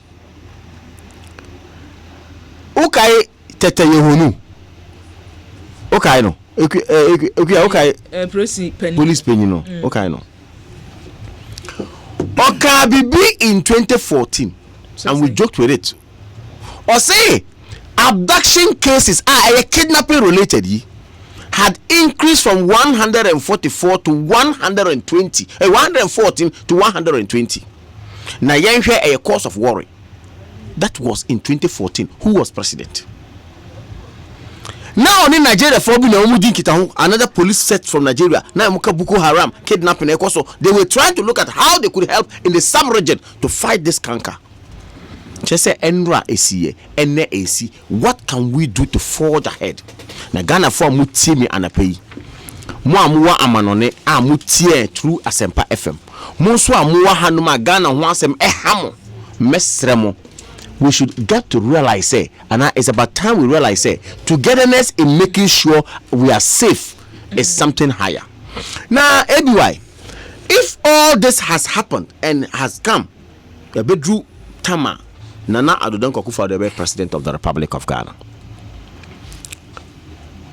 And now no one can say, do not be spectators, be citizens in this country. Correct me when I'm wrong. However, let us constructively criticize each other. Brofuno Kanyo. Will be objective in constructing. But unfortunately, some people have decided that let me sit on set. Namenko record it TPBR. Meba recklessly I'll put it on speaker and play, knowing that it is even ethically wrong. Recklessness in opposition, incompetence in opposition. You can't. Anyway, On the 4th of June, sorry to say, kidnapping Kolami, nobody was happy because, of course, a danger to all of us. And a crime in Nim Kamalu, crime in Nim Naziru, crime in Nim Minia, and Nim Onim Asifwa, Onimo. It can happen to anybody. Mother woman, we have a network, Chief Joy TV. Me who MP for Chirponi. But I'm friend about disturbances in Tripoli just to talk about it. Video amukoye documentary mu show yana who said the person who was affected and who was crying and wailing as a result of that danger was his own sister. No, but the media unearthed it. Just say it tells you whether you are NDC or you are MPP or you are whatever. Crime doesn't care. It can happen to anyone. Now you bet nah. That's why I would dove my heart and I would make tuche ama your friend say kuku anyido. May really peace be or can be say or say spare us with those disgusting press conferences. Speaking to NDC or your NDC ni mapa. Because these are issues that are very technical and issues that are supposed to be serious. Nothing about Jinaho. Na we phone ni or your MPP ni we so your MPP ni or you say that by na won call party headquarters of MPP e ko fa your registry e who say ni pass me si din ni din na da hoyi ne card ni or your MPP ni mapa. What is the process? That by na yes sir that we MPP nyina na mode sad ye politics if say so I am coming there on TV3 on TV listen on TV3 make assembly and see I would like to praise and thank our brother Brian Achampo. Or say the problem of Ghana is political, not security. And political no I will be the subordinate MPP and the NDC so I am part of it. I'm telling you, I'm being honest. And see, when we are not trying to speak to people who are listening, voters who will give us the mandate and be truthful to them. Me, I've been trained by Nanado and I've been trained by his fraternity, and I'm proud to be trained by him. Or say Ghana must be seen to be bigger than you and I and as a party, and I love that. Me the subordinate MPP ni NDC on this call. Timamofo amutie me. Yemfo nyansa ni adwene na ehwese ne be ya betuma boama Ghana akwanim. And I'm saying that on this call say enra me ka say bibi atwechima of course I needed to view it with such that nationalistic lens. Let me view it as such, and I didn't view it, then I was wrong. And that's how it's wrong. But see, this is a trivial matter. So we could udifoniaba only way now watch Dr. Mahmoud Bawumia into MPP ni say okochia Dr. Mahmoud Bawumia MPP ni. Is that logical? Vice President and now baby what a channel watch channel MPP. That's how it is. No, let's press fast. Everywhere will tell you no shows my brother, you don't do that. Vice President, the president we have, every criminal is close to them. Every criminal is Naziru kasa obi ani hon mo obi na no them ha. Please enti ni ama paper. If you have anything right, difference president and vice president we have. Difference difference are NDC in terminal no communicators. You see, the truth is that my that training. The training to ensure that next time I'm for kasa. Na yema omo so enya kwan obie telephones and mark timam for frey and my suggestions. Sanso na yeso anyamre say yeso yentimi nkasa na ye nyina entutu adwene hwese na baby to makonim. So for us there's this difference. We have no problem. I'm not moved by him at all. But let me tell you one thing. Making this analogy. Mamika me say vice president Ekotina baby na ABY. And today look at what he had the gap. ABY. Why are you doing this? Naziru. To me sha wo so de a edu so obi kasa de pio mu wi anu aba because say ye etie for a person mo ti ni nipa ba ko mi nipa ni enu ntumu. You will not tell me how to handle this program. Please. The analogy is not to my personal, me and my party. Come on. Everybody. Me say, I will not be moved by that. Na koku anyideho baby o bi a metu chema wa na peyi. No krene ba e wo se woka. Ade nso enye nso a e wo se woka. Koku anyideho onye party ni NDC ni nchen no na zero. Same jempisa bisa onye NDC ni nchen koku anyideho. Na wa hwe ne say let us view it beyond what it is. Now we know a disgusting, reducing it to picture. Anyway, no, yet your mind and a Canada issue statement say kidnapping and other issues cost to Ghana. It gave us an image in international which was wrong. UK issue here, it gave us an image which was wrong. And in fact, this is not the first time a sipping. Those things have happened. But I'm saying that if Ghana is affected, Naziru is affected, I am affected. Then if a good news has come, say the entire normal issues and statements, yet me at top without any international asset assisting us. Yet me chinkofui are rescuing Kolai so come with our own, your friend is saying, might, helped by God, inshallah. Yet me yes, sir. Another success story about mo betina ha we nipa na ye che no ye MPP ni we nso ye NDC ni na NDC so aba MPP so aba we nso ye NDC. I am saying that NDC no mesre timamfo crime doesn't care about anybody. Me ameti ha me MPP ni mapa na me ko committee crime a emra ni me be dey ebedi saa so na obi biara wo te ha ye NDC ni so o committee crime a emfa wo ho emra na obedi enti say officer pafunti na mo ye saa yina and I'm going to catch them. Say, no one is above the law in this country. If for some people, whether a national chairman or your whatever, say if only he is wrong in terms of the law, he's supposed to be held to it. Yeah, that's so. Abusha Kamadin, Nana Yatin Kano, Deputy Communications Director, MPP, Amanyuko no. Kwasia Kwadrinche, your day about CBY. Edia Samna Kamadin Neke. Atama Setia Sia Waka, Sembi say. Yama shumyemra o my Ghana mu no MPP for edi asem no wonu man kakama din ne nkrofo ka say Professor Do Little no mabana ha wo ho no mo atie ne wo ka che ne say problems na wo Ghana no o mo fix it no munya ya bubuo bebrebe o mo bo no na wuni maybe why maminchu Ghana for say he say mfie nan bia they should change government.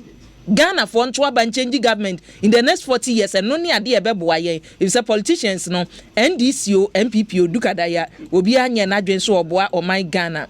Michael Adu said ye ya bode aba was say ebi wise say wuni NDC amanyoko na da hosa no the only wise person wo mu ye koko anyido ho oso de aba no nana boache so de ye ode aba enie wo say ye person na Ghana for ehu ne ekoso wo man Ghana mu se Ghana for ehu ne ekoso wo man mu a ebe hadwen kama monye di mame na mento aso Victor Asiedu Young so ede eni wo say ebi why chese hwade a ekoso pa wo studio ho no mo ne we prato ha na we ya prato ha we ni ehia Ghana ni ayehwehwe ne nya no ne omo ye no ho no mu no ka kire omo mame don Kwasi Pedro so ede eni o don mesrew atemdidie de man edu mama no mintumi enka ni obi atem wo de twirobra ne enkan ma gbenchie longi so ede eni wo se hwehwehwehwehwe kama din ye hypocrite ka kire ne mam se me so ye nya atwem papa makaje so de ye abode aba wo se ka kire kama din mame se hwe nipa no a wo mokose se wo free South Africa ba ye tie ni ne sa ne ne Ghana for ye hawa ye timu no enema enkoye Michael Adusa asa de bia ba se ye abo ka se hwe ebi waye kwakwanyi do ho ba bi owo bi a chia ne mame o se kwaku so ade bia ba wo se hwe o manya ye timu a ye wo problems akese wo se ye hwe ne ye solve no sa politicians betena ho no mo a no wa betomrade no wonu masori ko Ghana ye hwe wo pa na ne ye hu won Kwasi di ataso de ye ode aba wo se ebi wai ye ka woni a chese wo me asomnyu wo Ghana ye NDC amanyoko no eniema ekoso nyina me kura ye me nwanwa asem so mu NDC fo na ye ni nyina se munimu a menka emfa nkere mo won so ne de ye ode aba no roller kati so ede eni roller me nipa na me de omba ye akura bia ni mpanimfo nko anti se ne o ka say what is the kid saying kid bia ni ha papa mpanimfo a bi kura abɔ Joseph dwene na na omote ase enti akura bia ni Hawaii Tony Ageni Buaten Arthur de ni o say I believe all Robert's vote don't they and one waka to hono Chris Afari so dia ya bode aba wo se he wo man no ba bia ye duru ne hia amanyofo a wo ye serious o enye noise makers e bi why ka kire amanyofo no ema me pa Frank Adofo so dia ye ode aba wo se hwe 2.5 years pain opposition and NDC for air pressa no mame nkomanim bana hene so mame everywhere and that was no for you chia atiefo so then no work you o ka say o the same to the food and o paper na me ma obi o hwe krom ha se ne aye den a obi timi fro ka fi kwasi mitim eba parliament azo obekuni ho be ka che o mampanyi se ne ma nkoye ti o be hye ne ho akonfo ahoma chechele se ya o di bekuni ho na wo so hu se o man mu aye den pa na o mampanyi on spend it our economy, on spend it our sanitation, on spend it our health, security so on spend it our wana. Ebi why? Edi asem na ye kan. Ye ko kan, mo se ye de ye politics. Asem mo asi wo Kumasi. Ye wo ha this week yai Dr. Vladimir Antwidanso. O me grant interview also no de onum se kidnapping no. Ye nipa bi na ye to make the government unpopular. Direction be no ko no. O kan kire opposition for so mo na ye sade no.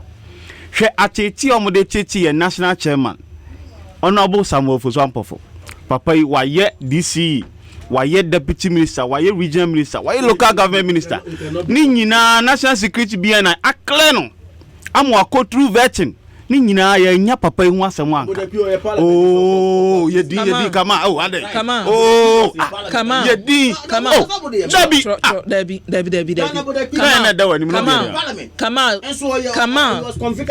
din so crime is no na ada na wayi kamera na free ni so asem no so hwe minua no musia e bo kokko anyi do hu aba so se kokko anyi do hu aka se de ye ne ye politics ye hu hia e kwa na si hai e kwa onu akasa kotwero on Facebook e kwa na ti hai wa kotwero on Facebook wo se Ibrahim Mahama e yonko pa ne imbaya ya chini ama sisi menene ka se office ID na ebai wa call report one opai so Itimra na akoye se wa omonso de year politics yo na minua de koba ye nyina ne se aban ese wachi enipa bi a omo na ye sade no information minister ye mo amkodwo opon kromo ya no wa hai o se yentimi fa identity of the people no entudwa answer nka me de minim kra se police ID ni police service omo PR I don't know ma me press conference no come information minister we ye ne say you are inviting politicians to comment or say Canadians ya omo ba ye omo amwa ye security service bia yenya na ye koye but abeto dwa say enne omo demand $800,000 from Canadians no as ransom nso upon kroma ka kire say omo demand bibia there were no ransom ABY ni ekosi hwe Minister of State in charge of national security Brian Champo wa beka kire say enipa na ya chi omo no ebi ya informant yeah na so man demand or say please understand no upon kromasi they didn't demand is different from no mutu ya nke be da chi omo mutu ya sin ke chi omo no or say they didn't demand oh no they didn't demand oh to the family of the Canadians no demands and come on Bra Champon catch there say everywhere Bra Champon catch say nipa na ya chi omo ebi ye informant itinye omo nyina na ye criminals no ni omo pa kire ni say omo nkrofo no omo ka ho no omo pese omo ye den omo ko free omo enunti ene ye press conference na ye national communication officer odi enipa ni di etuga yes even Asempa 94.7 FM so eni come on woni Naziru come on please Naziru woni come on se muntumi nkama ntuma please walk out the two of you please muntumi nkama mo send me program no please to asoma everywhere me come anim no na upon kroma e ka say omuntimi mfa identity of the people no and tuga because they be compromise the investigation kidnappers ya chi enipa ya rescue girls. So compromise be on the womb. On person conceal information. Adechi yana police service publishing names no. Me one NDC your press conference the names no 4 atuja your conk NPP members. Ba minister ne de no na nye tuali say e bi kra say waka investigations ne ne me ekoso nti say wa modin no a adechi ye ba ye nya no ano no. Ebi why? Ana hu ni say o sheda no wa modin. Onim takrade kidnapper na omudi kan che ne first one. Nigeria ni. Nigeria ni no. Da no an need dey tuja. Eno kra de ye hu girls no. Ye hu girls ti wade CCTV call hwe omo no GPS call hwe omo say ye kan ho asama be ye hu om ye boni di man identity ba bi ofi nyina. Logic. Ade na we dey omo anfa tuja. They want to free is their own people. Send ye binum call ye court wa e ko free binum omo connect cash omo ko to come 1,000 each because ya share da aka kire omo dan mu say mo ko 1,000 each na be fine omo ti ya chiche scanner mom ye fa na omo no mo ko tuatua ye omo pie ya ye da na kufu ado ase ye da chema wuntu wi ase ye da wi ase e bi no omo be ye enti de ye kan say we no ye mfa nye politics. But say who accuse obi national chairman say ono na ye behind the kidnapping. Na sabeto dwase wow nkrofo are behind this ya. Na esese wo se ye ka na ewiase nyina te say aban nkrofo na ye sade no. Na sade ye amon ye. Mo NDC ni MPP nyina yin. We si wo ye we nkrofo, wo ye si wo ye we nkrofo no. Mo de boa Ghana. Say obi be ya de no nim say me kwotare NDC ho a. O ye beka so ha nti ye mfa mi nyina mra no me kwa MPP ho a se ne mo mapra se wo ye MPP ni wo mo so ye NDC ni wo mo na photo bi a ye twa obi ti ni adu obi asi so no mo boa ye se wo man ebiwai mo mienu nyina ye NDC ya ka se nipa ya ya chi omu so mo ye NDC fo a emra ni no omu ni aban jail omu na nya sa na MPP fo so aka amon kan sa MPP nke kama betina okan enne kama massage asem enne security sem de yemfa nye amanyosem kama me o hearing problem meba wetie Brian Champon interview no say dey ye ne no kasa wo adom oni okan ye ne se so ye NDC so ye MPP ye nim no emra kwa so ne yehwe so de ne be fanti himfo na ase omo se oye omo nipa de enwo se ye de ne famra kwa so aya so west wo gona odi azugu boys omo report to abase nipa ya ma recommendations see omo ya prosecute om ono bra champion no clock oka ho report to mra you see security some aye can aban we or the Ghana o take care for right Azugu boys ya omo kwache nkrofo ya omo no omo gina wa twa photo omo na de betu social media ya moye nsam mo so omo ya de so omo chi criminals minia na nsen de ekoso wa han ye secret no aba form hwe Estonia ana musini a owa ambassador ya kidnap no ya free no na ye nuanom ye wo faase no mo omo takrade a ti wa be ka kire se omo nimba bi omo hye ye be free omo be si enne etima free omo na enti is there a way investigators ni be hu say enipa ya chi omo they are linked to the takrade case na security omo aka bi a kire yana etenya amanyosam ne ye de ye kan se NDC for na ban we ya chi omo so omo kidnap nkrofo no a ye njeri omo mo yeda sepa abusia eye owusuba na hene ene atene nka na NDC communication team oka ho na yenko na yene eko Vincent Asifua entwaso kasamafo ma asoye yehwe o mayi adisua mu nsem so eko ebiwai asem no eba ye se wo watia enura se mehwe eniema egu social media se ya frɛ eko CID headquarters wo kɔ no mo wono akoka sem bi efa ne yesi ye no ho se abantie no imba no a wo mu no wo ye NDC ni se wako CID headquarters ebiwai my main starting fee baby aminia na zero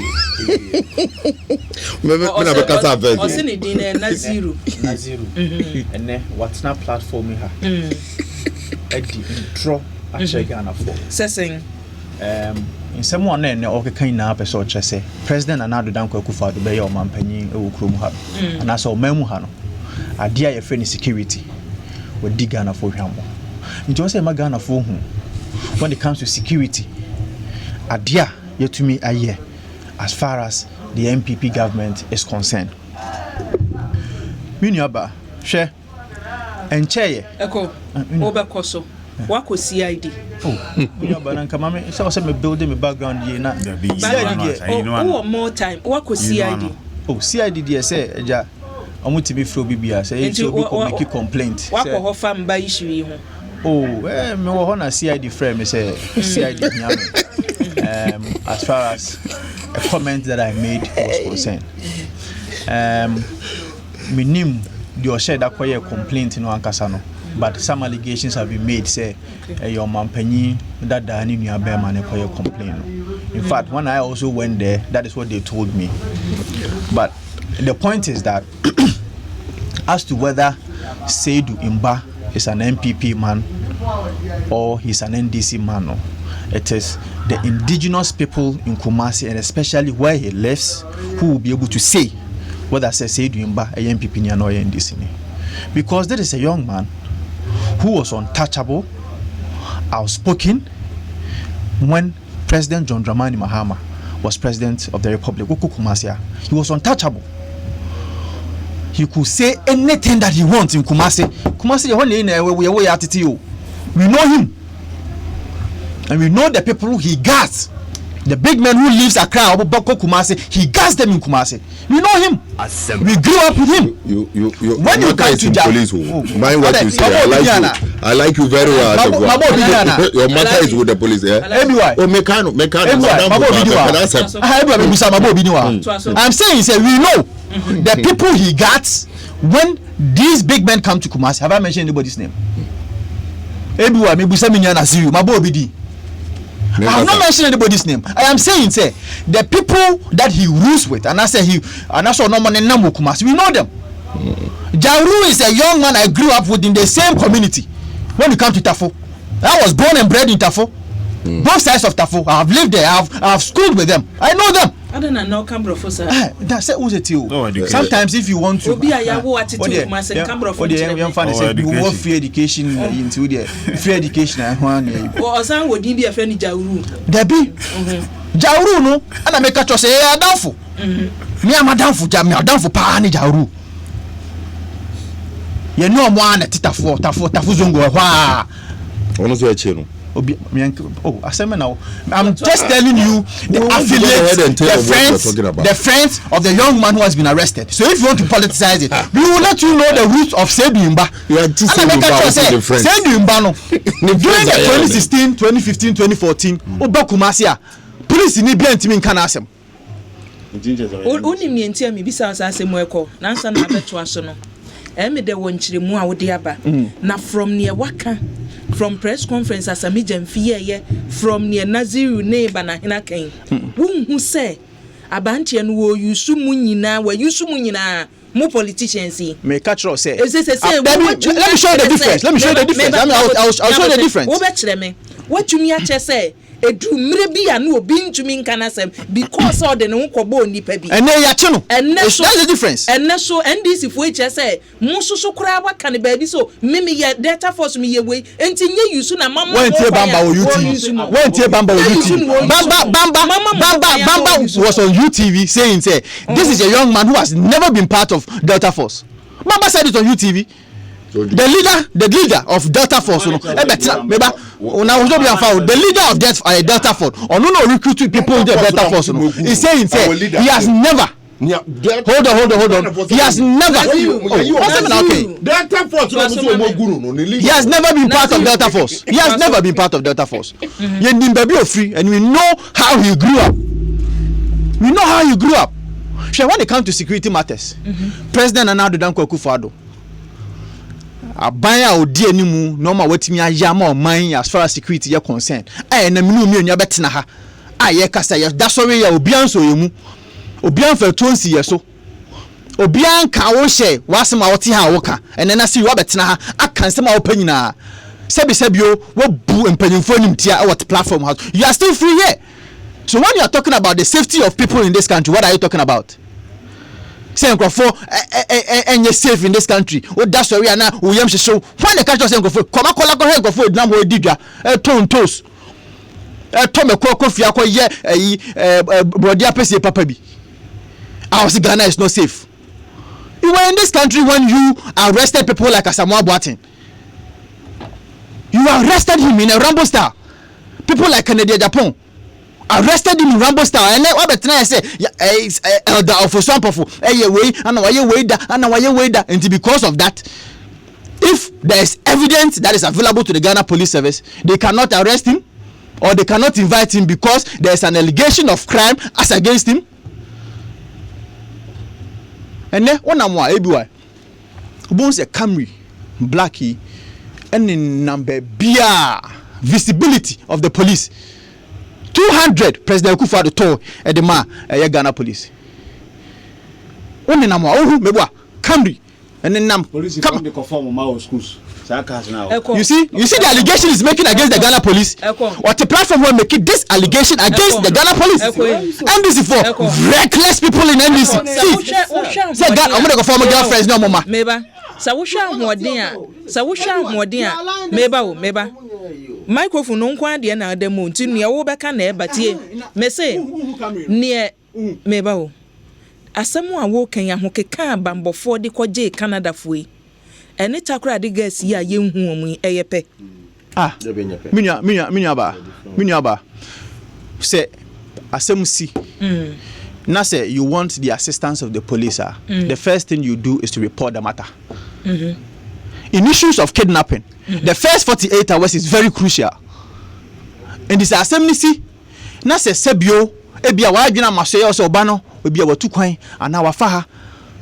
Now say ebia wantimi ankwan report the matter in the first 48 hours, it becomes a problem. Matete say papa no ana say nkoda no baako papa e dia ba out say e ba ya na okaka police. Exactly. That is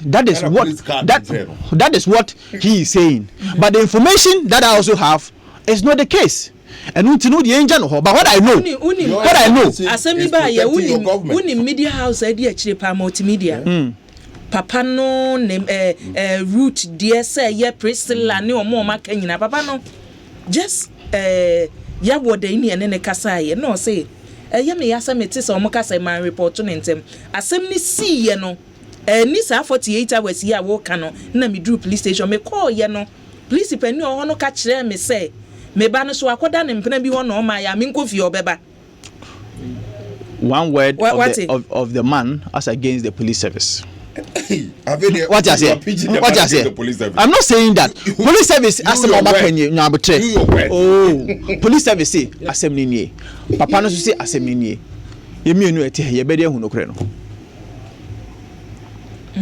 why to the police for the I've never said that. No, I agree, and the man is having every right to say if indeed it's true or report ma Ghana police assembly see no assembly waka no Ghana police for so ehunu ni say that is not the case. Who am I to judge? How will I know?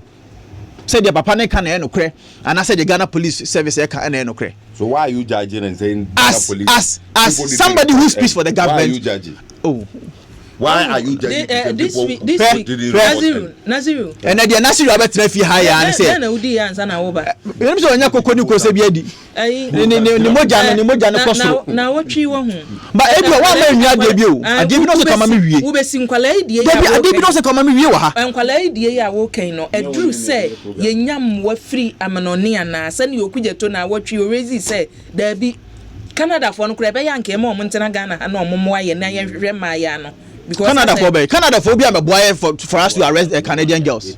No one helped. No one. It was the intelligence of the Ghana Police Service to arrest these people. National security. I want to use this platform and I'll applaud you.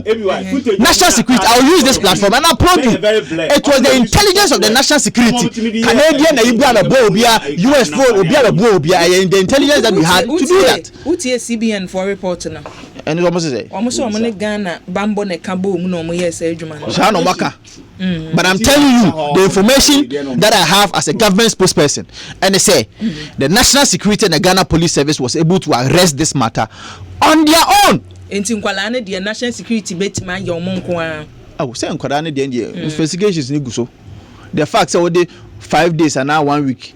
etimi you obi there no doesn't mean so betimi so the 1 week and now 5 days you obi there issues obiane ne there they different so they say but mami 1 minute for the first time for the first time in the history and annals of this country for so many years, let me put it that way, promotion of police service and as officers of the Ghana Police Service na yenye na siu any bana hina ban etwam promotion no muntimi nyama IGP dia ba betu ja say it is unprecedented for us to have over 18,000 junior officers to be promoted after 4 years because when Ghana Police Service in Ranicha say after every 4 years no mandatorily you are supposed to be promoted, but over the years they were not promoted.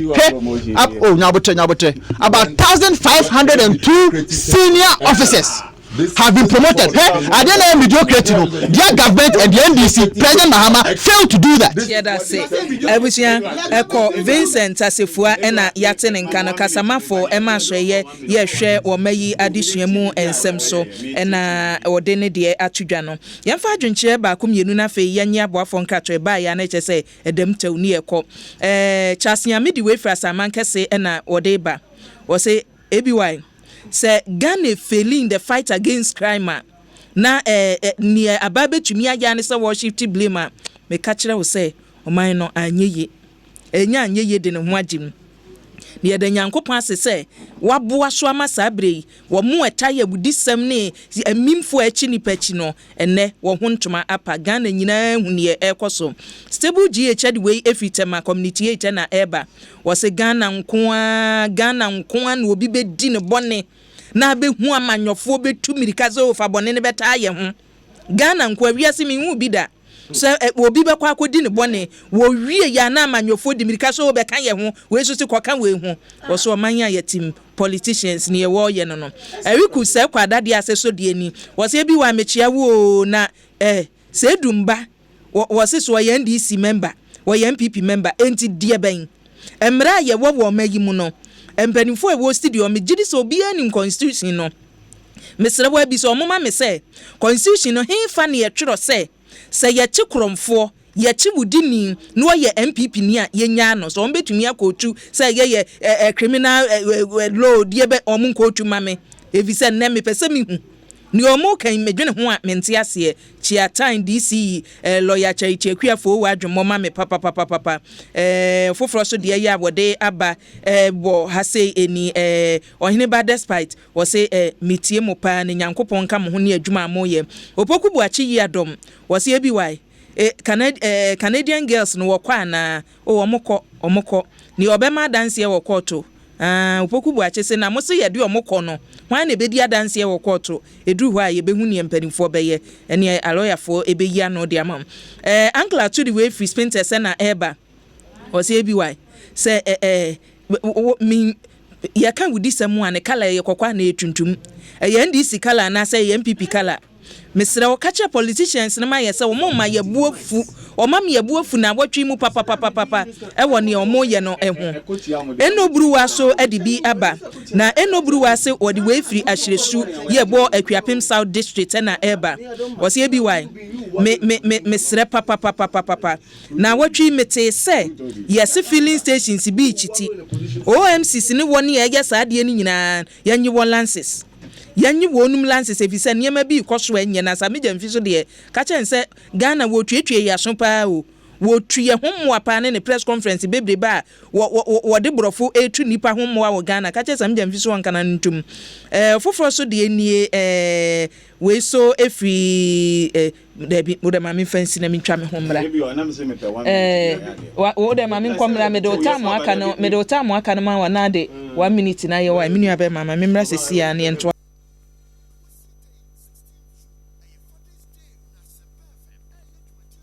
to choose a shape that works for me. My insecticide-treated bed net is all the protection I need from mosquito bites that can cause malaria. The Net Life. My net, my life, my choice. I get to choose a shape that works for me. My insecticide-treated bed net is all the protection I need from mosquito bites that can cause malaria. The Net Life. My net, my life, my choice. I get to choose a shape that works for me. My insecticide-treated bed net is all the protection I need from mosquito bites that can cause malaria. The Net Life. My net, my life, my choice. I get to choose a shape that works for me. My insecticide-treated bed net is all the protection I need from mosquito bites that can cause malaria. The Net Life. My net, my life, my choice. I get to choose a shape that works for me. My insecticide-treated bed net is all the protection I need from mosquito bites that can cause malaria. The Net Life. My net. Yenkoyenim and once the ya de make bam ointment mpanimfo abusua ene mpanimfo etete ha sei no se wo hwe sene wa poso obi anya hoden ti ya kebam ointment ka ho se mu amoye sports no we ye modea keba monument sa waposo na etutu je odie sasabro je odie how bia how obia no keba monument eye habanuro ne de aye eti wo de sra ya no how bia wo mu no eye firi wonom na wo kwanim sada so na se wo de afei na wonan watie kru wonan no afirichi kona kwaji keba monument o de faso na ho adwo abujan hwehwe wachi akwan ba bi eton waduro bia benya bi anaso betumi afre won e wo 0246762424 0246762424 anaso 0208123739 dodo bi awuhia ubenya to na ne ye ba kusu nie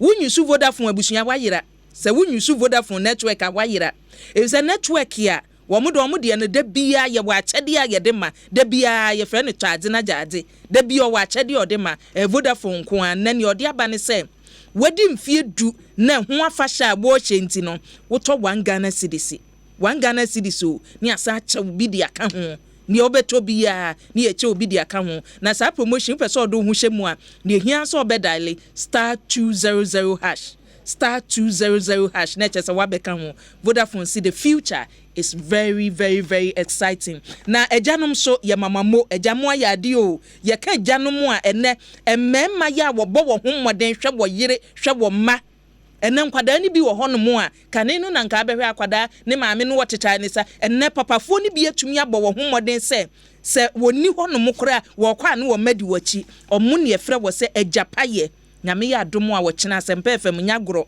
Asempa Adom TV Adom FM multimedia adwumakuo nyina da wɔkyena ba yanim ha ya blocky road no nim ne ye bo high life wa ankasa de ama papa no mo wo didi wo nom ye todwoma ma na wo santi embanimfo ati abo a wo ye agade ye ma mu nyina happy Father's Day in advance me gidi se mu nyina mu ye ajanom abana hen na minnim baba wo 12 na 0 sir 1000 say o suasu adwo mahama enra ne 2 sir o suasu adwo mahama na chese odo de ne yebedi ne sonko wɔkyena wopon aso ya fa ha enkofie fa ha o suasu adwo mahama o yebe bibia wom Nazira wo be 12 o suasu adwo mahama do mahama wo 11 wana Nazira bra kyena Father's Day ne yedi ne sonko ekɔ o kyena Father's Day ne mu nyina momra na ye be no ye na nimu ha ya ko ada ko so nka ho so nya fada o man hine de man na gaze ko o man hine e ko no be fada o man hine de bi baba oh really e de enkwemre ni ho ebusafo yenko ye ni na adam message ye ni to so meba na wotwi ne cross so mra shebedwem mani University of why na be say na 0 biom dey be yenko no sir we have to start again adwuma no me ana me yema de me ana me me omo start ye nyina mu nyina mbakwa akohye to na yakoye ni aha na ya shase banahene wa na be shase na ne oso de to aso no de ato aso wo no mo ya hwe enhwehwemu a weekend wo baby where be enhwehwemu a ebeto odwa University of Ghana for de omo de baaye fa politicians enkanka ye parliamentarians ni efiri ho no mo aba enukura ensi ena saa boy yi a won so kɔ ho no mo se wo kɔ ni MP ho akɔgye mmoa ni esiye monto aso na any other matters na efiri saa bi kɔ wo simanum eti sɛ wo fufuro bi ata so de ka ho a ye na watchman because first one man we se na 3 minutes obeti be tia ka de tasama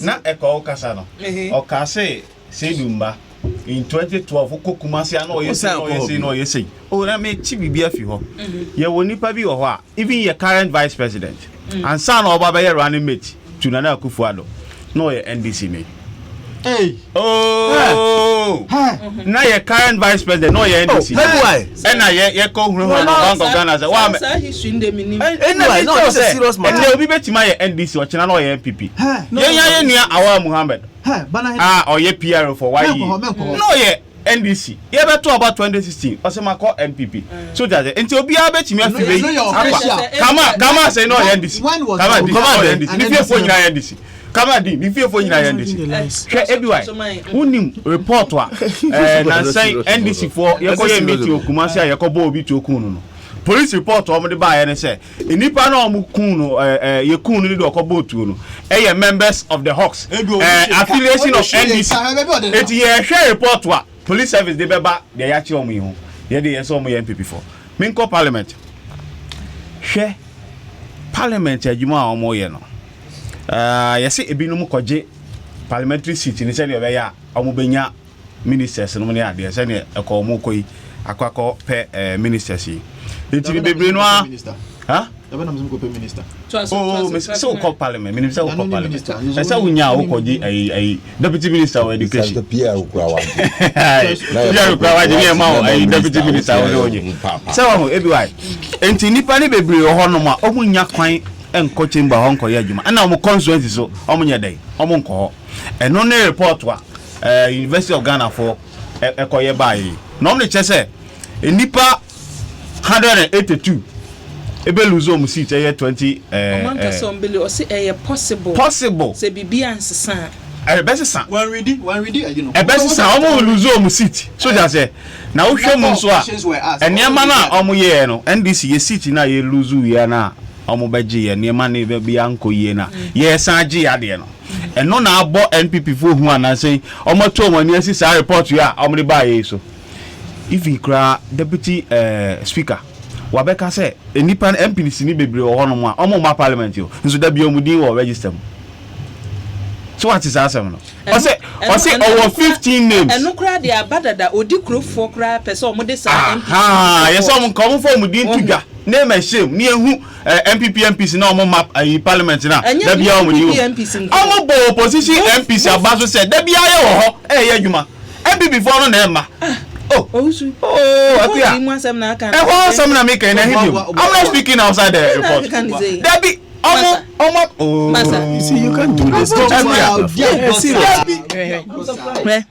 Share me pese me wie na me lectures bi gina machitie ni make report no omodi no because ono ni crofo if Patrick Boama MP for Okaikwe one of the Okaikwe seat or challenge Sam George or the assembly two just say enye no credit some man for my parliament and when the speaker they say there's Sam George can hear no credit they were defending their people there be a omokwa kama akwa no atwero asifo adin ahyem asifo amawo not education ya maybe kura no atukwan na so yes ho se ye be discuss report na ma menka we nkyerɛw ne empanimfo no kan ye ne se eba policies aban yiye se ye kyire mu ama omanfo atia majority MPs no omuntumi nye ehɔ no minority fo no ya ade na emom se obeka se ye se MPP fo no nko house ni we de ye se MPs ni nyina wo etu wo kan daga tu omokoye I say a football pitch. Omo ayi parliament MPs nankasa crown omo nti ase because you promise it down. Now akoye ayi daga to o che be be defend the ade. NDC is zero. Ekwia eti report no damning on this administration. Mana hele kokubu an anyone. Oh, come on, mama come and come on. So, kokubu an boss ba bia one up bia me chia. So, eti report no senior minu abema no hwe na wan kasa eti kokubu an. Oh, na you be so chese kwakubu an ye propaganda. Me party me kasa ti ave. Report we ba ya ye di hu asem ya yanka bi ahyem. Na branch e bi fi afia kwase meeting. O se wadi party ya chia kwakonya accident. Ne nse pro. Sa no kai. Oh, unkwa ut. Ne nse pro. Oh, wan na kan. Abranche ko be kunu ho wo parliament. Bana hene. Oh. Everyone want to mama wie. O se wakonya accident ya. Ne nse operation. E was so call under operation. Minu amema. Wakohu ni MP. Mesre mommo ame. momoa me na yasem bi ade beto abonten woni etie ni ntie wonim ebi wo ho no mo ade yani wonim se keta do ne kasamafo e wo mrahye badwem sen abantia ne so ko Nigeria na Nigeria no omudi tuo ko ball na nsa na wa try ya senka obenya mmoa e woni MP ho enye ye no so wakọ MP wa wonya no MP no e no so obeti aba parliament enti so obeka se wo se party wadi party echi enya ase dem serew da bi na wadi party echi na wonya kwanhia eye bone omo aye chi omi limping man na owo mu 7 na aye ne ya no motorbike odikodi na akufu ado anim and okonya accident and an aya enti ye ka we ya na no so ya ka bone yes it is true true that is how come it's limping sir anything Olympia ya wonu se na Olympia accident medase abusia banahene na yate ne nka no medase opeso hu na akufu banahene na Hassan bin Abdullah de ya wode aba wo se ebiwai mesrew mabanahene nkasa manen kasa ayo Hassan me ma banahini simanum ana banahini person ne wo dada me enti simanum no so aso eti na wo se me nua ba ma mi film ti Hassan manwe se mayi banahini film wa ne bre na so Raj Jehoni so e de ni se bi wan hwe mintumi nyina MPP omu hypocrisy na no MPP amanyoko no mintumi nyina wa no nokure die se ye bedi nokure ne wo mo se Ghana ni bia imi yemfa bibia anye politics da ben wo nu hu se ye de ade ye politics MPP fo hu enwanwa hu eba politics no se mo de ye politics wo se me de passion e kasa sem ni bi pa wo ti anu akoma wo bia bo ne kro no mo se fa betetare ye ho enu na amanfo buafu nyem na mbuafu Ghana fo no buafu yenko na kama hifo na sha se fifo yenko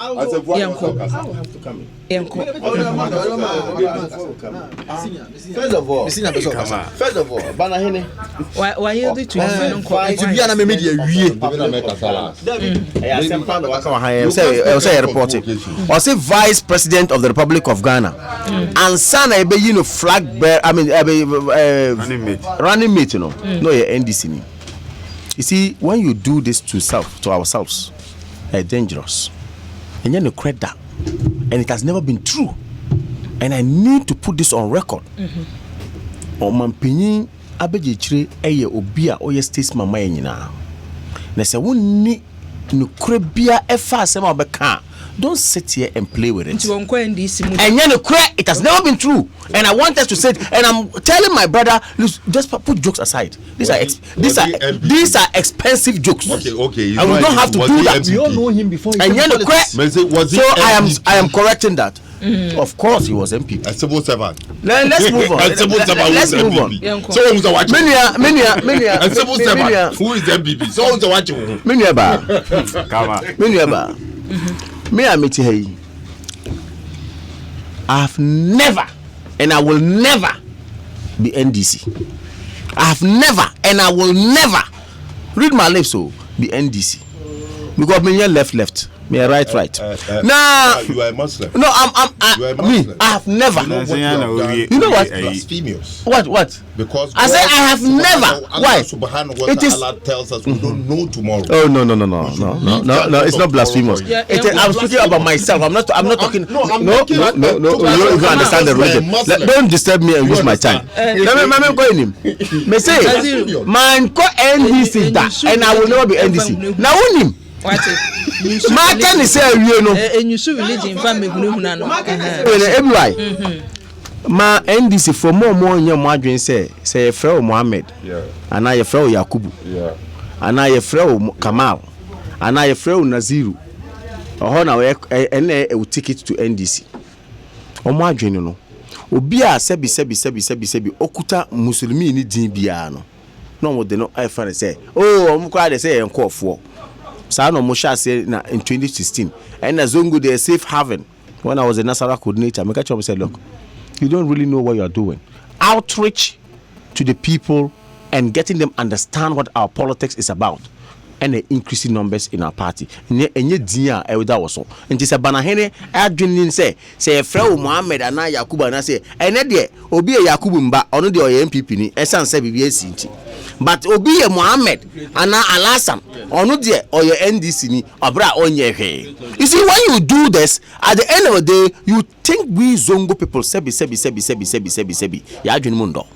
We understand ourselves and we understand. And we understand that we'll be super tina na team program no. Or say ye the emo echo and koko echo ma zongo phone no more 10 years, which was not true. The minister even called to correct it. You see, when you train people like this, minister, you're not even listening. You see, I wouldn't lie. Me, I'm the type. Eastern Regional Minister called at the tail end of the show. If you didn't even listen, I'm telling you. So keep quiet. You see, so you don't even get it. No more dintro, no kind of tra, no more come baby. ABY, mo show you a very respected platform. Now, but now, Sabi, omo muti abonteno. They are bigger people. They understand. Now, reporter Abba. First of all, first one by EIU report. Catcher say, bo abanya baso. Na. The way no mercy corner say a cost pe continua 2020 is guaranteed for MPP. We came out and the general secretary said, "May engluti over this report. May yes say may trimu yede. Yen koso enye jumapa. Yen koso empe kasa de. Kasa ibi wo hwem. Kasa ibi timi amashe nipan crime. Amo who say MPP is a party to go with." Second, University of Ghana with Conrad Adna Foundation Edomo report aba. Me share that can report in the power. Over 180 MPs under threat. Various constituencies 275 from your mukoye. Ebimu eyade, ebimu anyade. First response I free parliament ban say me were electoral area bear 20. Now I call only 5. Why only 100 people akasa. I didn't know because say me popular. Methodology, they were questioning it. Sample, no, they were not happy. But many MPs now, I will accept it in good faith. Even if it is one electoral area, and a nipa 20, aka bibia enye enfa ho unim how it is going to spread. It is a 5-0, 4-0, 6-0 report na bano. Once in the past, omoye report my credible no munje na supem. Your party me kande bia report ba say positive amonje a negative once is credible mon sanje na monpe say na moya motima adwuma. MPs no, I am praying say some of them will take it in good faith. Say visitation na won't go out. Make me say visit mpacho omo problem no come on me say omo problem no ne say timing no say ye famomo party say ya wo mu a ye deda nnwuma no ebi anya CEO su ebi deda nnwuma no amo prepare say won be ko prime minister won be 2 MPs ni bi and at this time no mo di we ya betum to problem ne say na intention ne say nya sa biri na ade yi bai e say ye hu ye kora no metumi abo mo young guys ni pa be du no when your positions are ebi su esika bombo chom ye be ko bi ABY baby o ka say ABY sika ba mboto mebe kobi no ho de me no wonya adwen kabema min ka ba mamu obi anso ni ho a we qualified say me pese me komra sho bedwum qualified by article 94 of the constitution be see the kwan so qualifier you don't stop the person or meet all the criteria. Into obi ani ho an ambition ka say me pese me ko MP na wo ti baby you say oh me ye MP ni nti memba nti obeba. So these ambitions are there. Now so be ma MP sadie we benya impact wo mo so a MP na oti honom so no in the past you were MPs are almost muko 2 other MPs. What you say you never be MP first no obi so ye MP and na wo so ba ye nti eye wadwuma any better say obeka ho anasa wonka ho tina make say report ne ba receive it in good faith baby a atotwuma no na wa correct it baby a akoyie no na wa position wa shemukina then you can move on because but na honom eka say ye jai baby asa any MPs member of parliament not may enka anything about them then of course we are not actually helping our democracy until they make an say report na ba mesre say we MPP ni MP when we me concern say we dwuma no enso ani e wo constituency based on the reporter kika ho move on enkechiri let me tell you, politics, one day in politics, bet my 10 BBIBO. 1 day and 1 minute in politics, bet my say BBI so amount. And the way you receive and then move out to the people in your constituencies. Until the party, the memory, the FA party now, me fan of Asupem, me fan well. And I free honor so MPs no mess romobio. They shouldn't begrudge what has come and rather work hard to redeem the image if you think you are not doing well. Those doing well, they should move on with it. But we are with them. Yeah, that's it. Mamenko Naziru so na yanko enim Naziru. Abrante.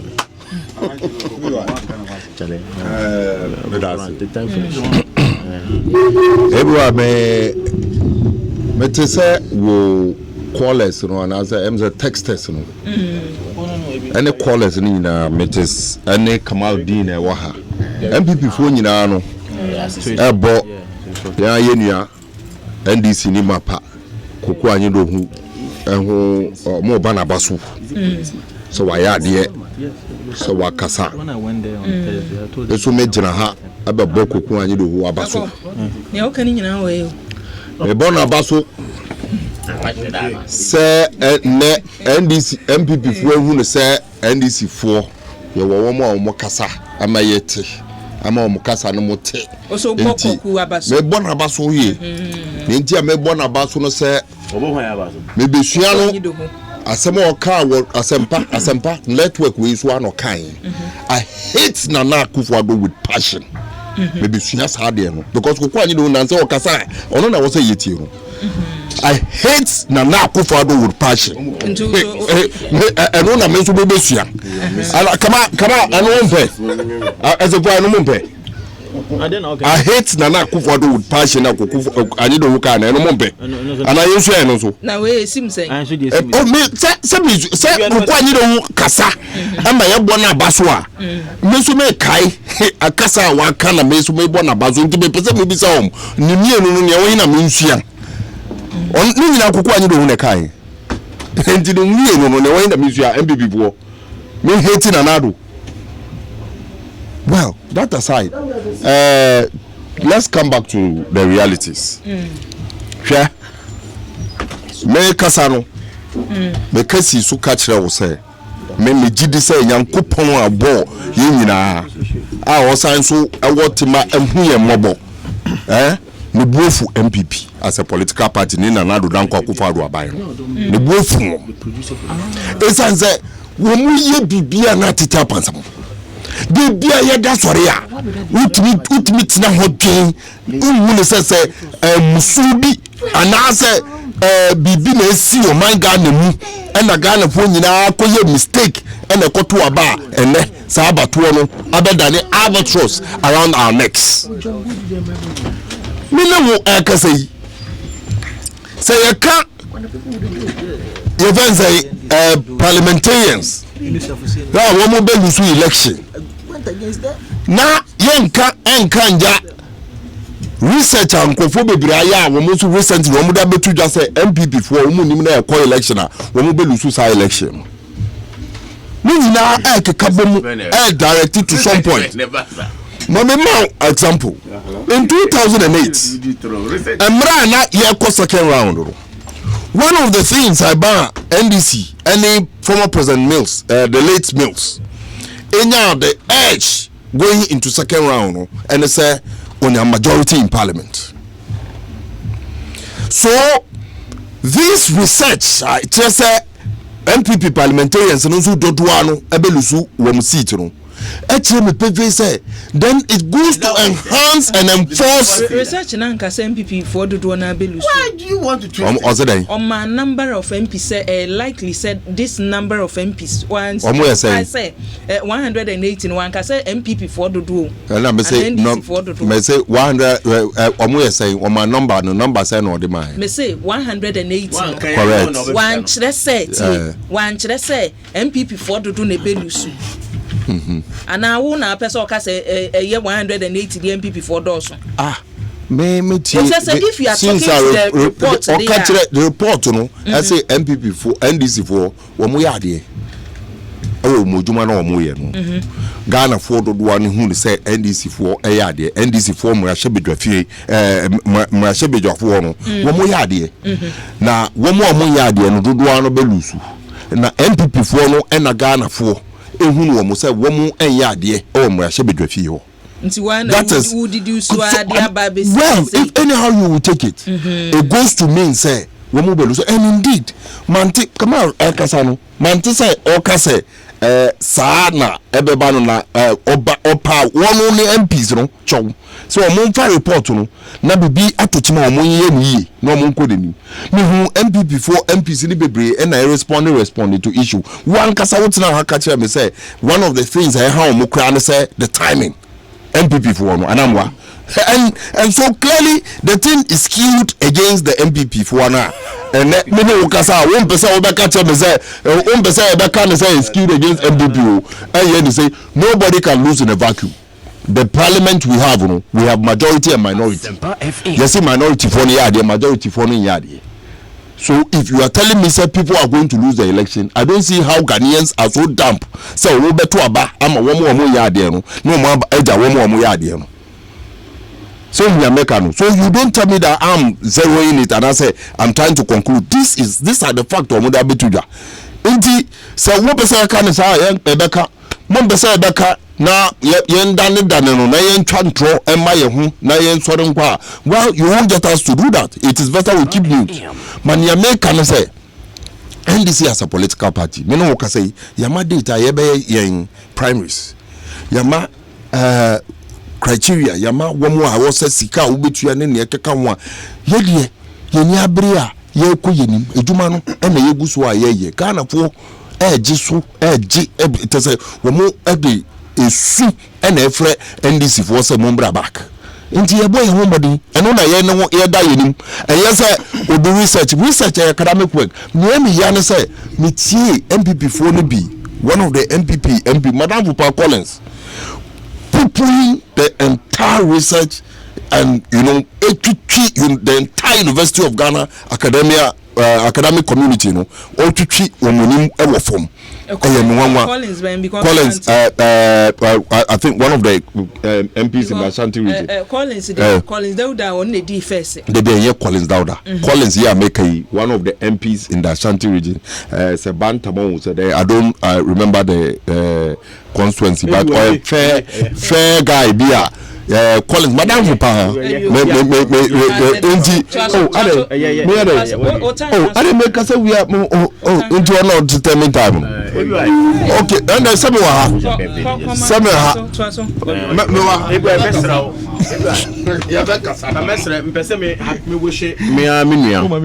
Dominic. Happy to a journey of Cape Coast. Onim say ye betwa ne nsuo. Wa journey wa ko Cape Coast. Mani an my maje say woni ha ye betwa ne nsuo na emfi no. Oh sir. E was say ye twa ne nsuo because blogger ya say emum ke say ponding mum de. O say ponding ne pa. By na nyina echi no emami twitwa ngine kakra. We the message so may I wish you a very happy birthday. Na ye bompa say Nyankopon enkoso nhia no da. Na omo no so ne family no bibiara. And now we special day. Yes no onye party no invite you. Man ko di Central Region. Oh, Central Region. We join show. Happy birthday Dominic. Baby o ye chiao. Everywhere. Na so we na member o mo so mo person mo pon you bia. Na e traw system na e tu.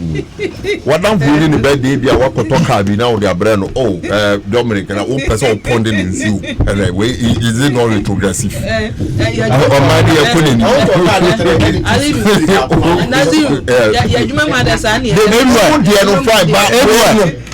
Ponding has never been for the poor. Ponding it has never been for the poor. Ponding the obi ebedi ni beda ni ya nya frefre ni ehye di so twen so gu hu nti ene na so be so say ye pondo obi na say amemu ni munye really anyway Dominic has been a great person in my life. He has been one of the young men ever since I entered politics, has been very, very instrumental to some of us. And he's a young man who is candid, very humble, devoted to his work. I learned something about him as to how he was even employed here in Asempa. And it is very dramatic. as to hard work, the dramatic way that he was recruited and employed to multimedia. And it tells me a lot about him. Now, only said Dominic, a Jumobi or Yahu, and Crofon said then who said Jumano.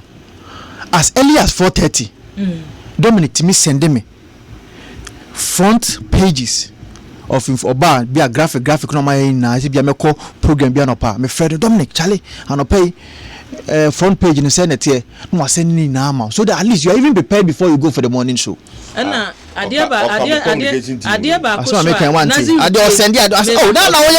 Naziru tie ma men kan Dominic asem nchew ne eme nwanwa won ho se osumo bia o de opa bisa o party members e bia wo men no osumo bia very humble so wo ka se wo hia sa papers no de bebre wo just one request okay bia osumo bia sa no tie and the way you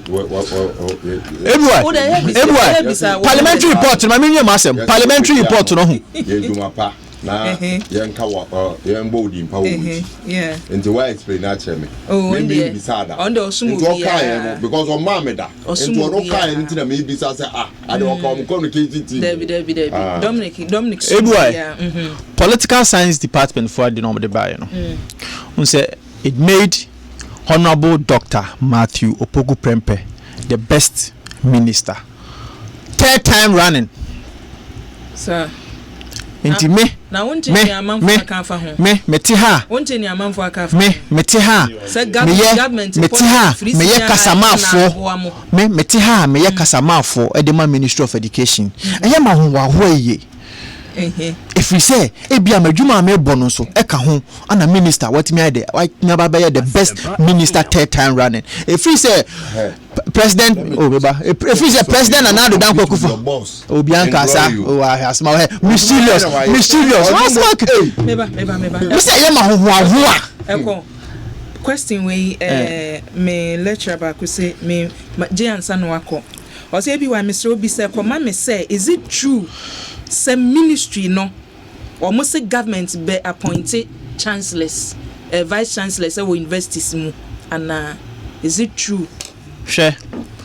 The variations in the various statutes and acts are above universities in Hobano and no na Ministry of Education through the National Commission for Tertiary Education EPC solve that is hard no and ne oko a University of Ghana act no a different from Kwame Nkrumah Nsuapon there. The appointment of a chancellor or Kenya University no a different from University of Ghana. University of Ghana it is appointed by the University Governing Council itself. University Governing Council no and the appointed chancellor. But in Kenya University it is by the recommendation of the Governing Council but appointed by the President of the Republic.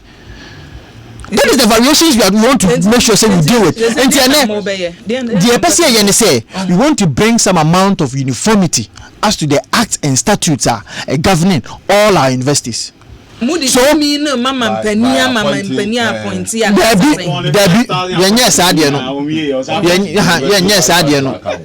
you see we are still at the stakeholder consultation stages and into the you call the law faculty of the University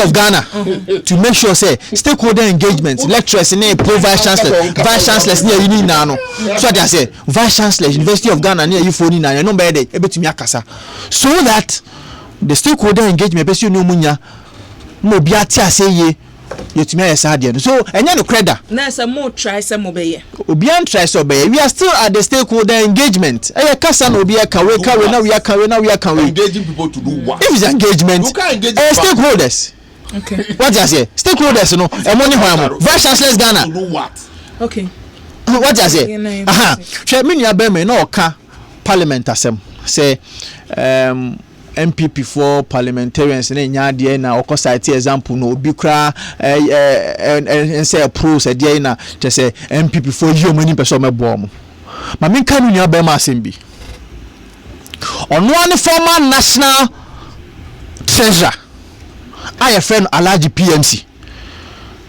oni so ni sem wetu dwa oko my joy online edaho Alaji PMC ka se me asema Alaji PMC ka ene say efa okafa mo president John Dramani Mahama and the NDC government that for the first time in the history and annals of this government since 1992 that he saw greed and hatred just say any bre sika ni bre Alaji PMC na kanya convince neka sika any bre oh mama ka say sika any bre any hatred under any government president John Dramani Mahama amemu o share say report e dey tuja as to how the NDC lost their 2016 election and you should be try say it was out of greed hatred sikanya bebrebe faleso for suko achimunye sika 12 million makoto former president Jerry John Rawlings former president Jerry John Rawlings because say some small boys have bought houses near nobody you know mama ko 12 million you know mama ko 12 million anyway, the point is that say abaya omumabunu abaya omunkrofo abaya police station executive party omusho omo a MPP abaya untimi nyi MPP abaya kwatida as to who cares about the grassroots, who cares about the full soldiers. You can never take MPP out because the track record of the NDC the track record of the NDC shows communicators but every week you go share ministry information. Communicators are well taken care of. I'm a member of the governing communicators. Good morning and come on.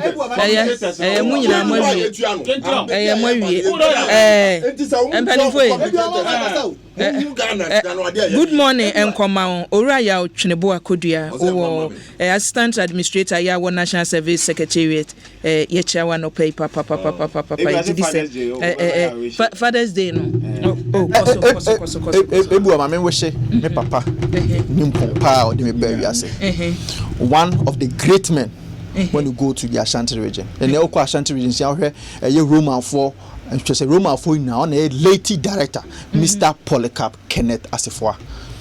A Brawa Bo Kumase, a Brawa Bo Ashanti region. Obama a year Roman, some no anase a small offend Roman Catholic Church, no Obama mono. Ama a home and faso a diabae sono. And faso only be soon I did not what I say. One man medication, we no former headmaster crowd say man, the doctor tafu pro a crew from one. Just say and Kofu be a fan in some. Emma just say and neno just say. I am so much enthused and happy about it. Mr. Polycarp Kenneth as a for baby, I will be a Medawas and I miss you shall be better. My main fathers and so.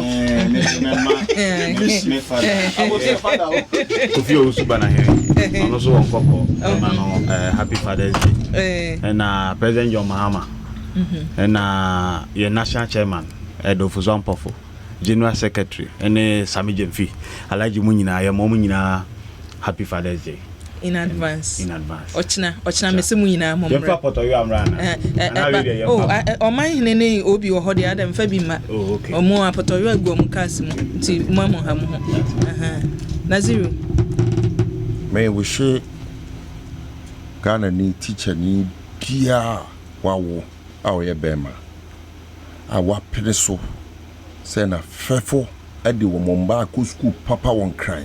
Na waje transfer a quote crassy or then the banner quotna ho.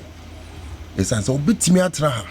Obetimi di ne banner ku school papa won cry. It's an so all chain. One crassy no. Okoho quotna ho. Eddie ne banso for a movie. Me man happy Father's Day. Me pa Ghana ni police ni bia. Aye police ni mapa. What papa police ni? Baby, my father was a teacher, retired teacher. I just say, well, what to me, I did transfer. I call say, one crossing class, one come up from Subenya, I won't buy more. Now, and I'm Santi school, a Cassia, woman, and Crawford, na faithful ban, echo one crying, Kumazini, Mia Bebrino, one, name buying to be Uncle B. Now, what Jippany. Now, bang we episode yin cap 30 so every war. Now, still, others wo ho na me ma no the captain enti ma happy Father's Day no baby wa kwen wo asem no wa me ma be ya wa bo no homody afa nsuo mu atumi ada won tumi nda esan say yes ne ba anase ne yere yare no me ma happy Father's Day bye ochina mumra ya da mwanse ofedu David ofedu de ne yanka no lovely akosia mechia papa kaswa eno obo lovely akosia se akua enti en sa security agencies no monkwa na ye adwuma no ampa so mo sa na tie dia o maya de papa o modern so no mfata kra de girls no so mra ye twan won lovely akosia ne de ya wode aba eno no abusua nanamponsa bedi akon ene we kura de mofa onamponsa o say also dia wo dia banyina yate yadamase abusua ye de si na Dominic Cape Coast de anya bruchira kura nka beba entu de joada bra abusua me ma Dominic happy birthday ye can producers a multimedia ha say ya very dedicated wa wutie sene wo mokra ba adwumade ni so ka obeye adwuma na nopa awia ni nyina wotim yankopon enhia wo ye ene wo mamma ni nyina se omoma happy Father's Day Dominic baby awo bia one abusua no abusua fancy ase ye na ye nsoye radio stations efa bia nyina da o my Ghana mu babia ye da masia Amansan FM Abawa radio Sadaso and a Golden Beach radio Golden radio ene Africana radio radio stations indoors so Sankofa Hope for Life radio ni nyina ye da mase se moji bi etopeti wiase nyina ema yen wo so ahwe live o Facebook ye da se ye da mase ensa me producers Dominic si ebo akwa Justin Tiamwa DJ ye executive producer ene nana yuenchi kwada de abusua misumi din de akua boachi wa yi adom frame ABY amajoso ye besan ahia na botwe se ene madam asema monitor abusua munyimi phone na ne yemfia ni enchi asantemantemu sports world and ye di free 110 na chese ye de namu ye de ba den no an ye de to aso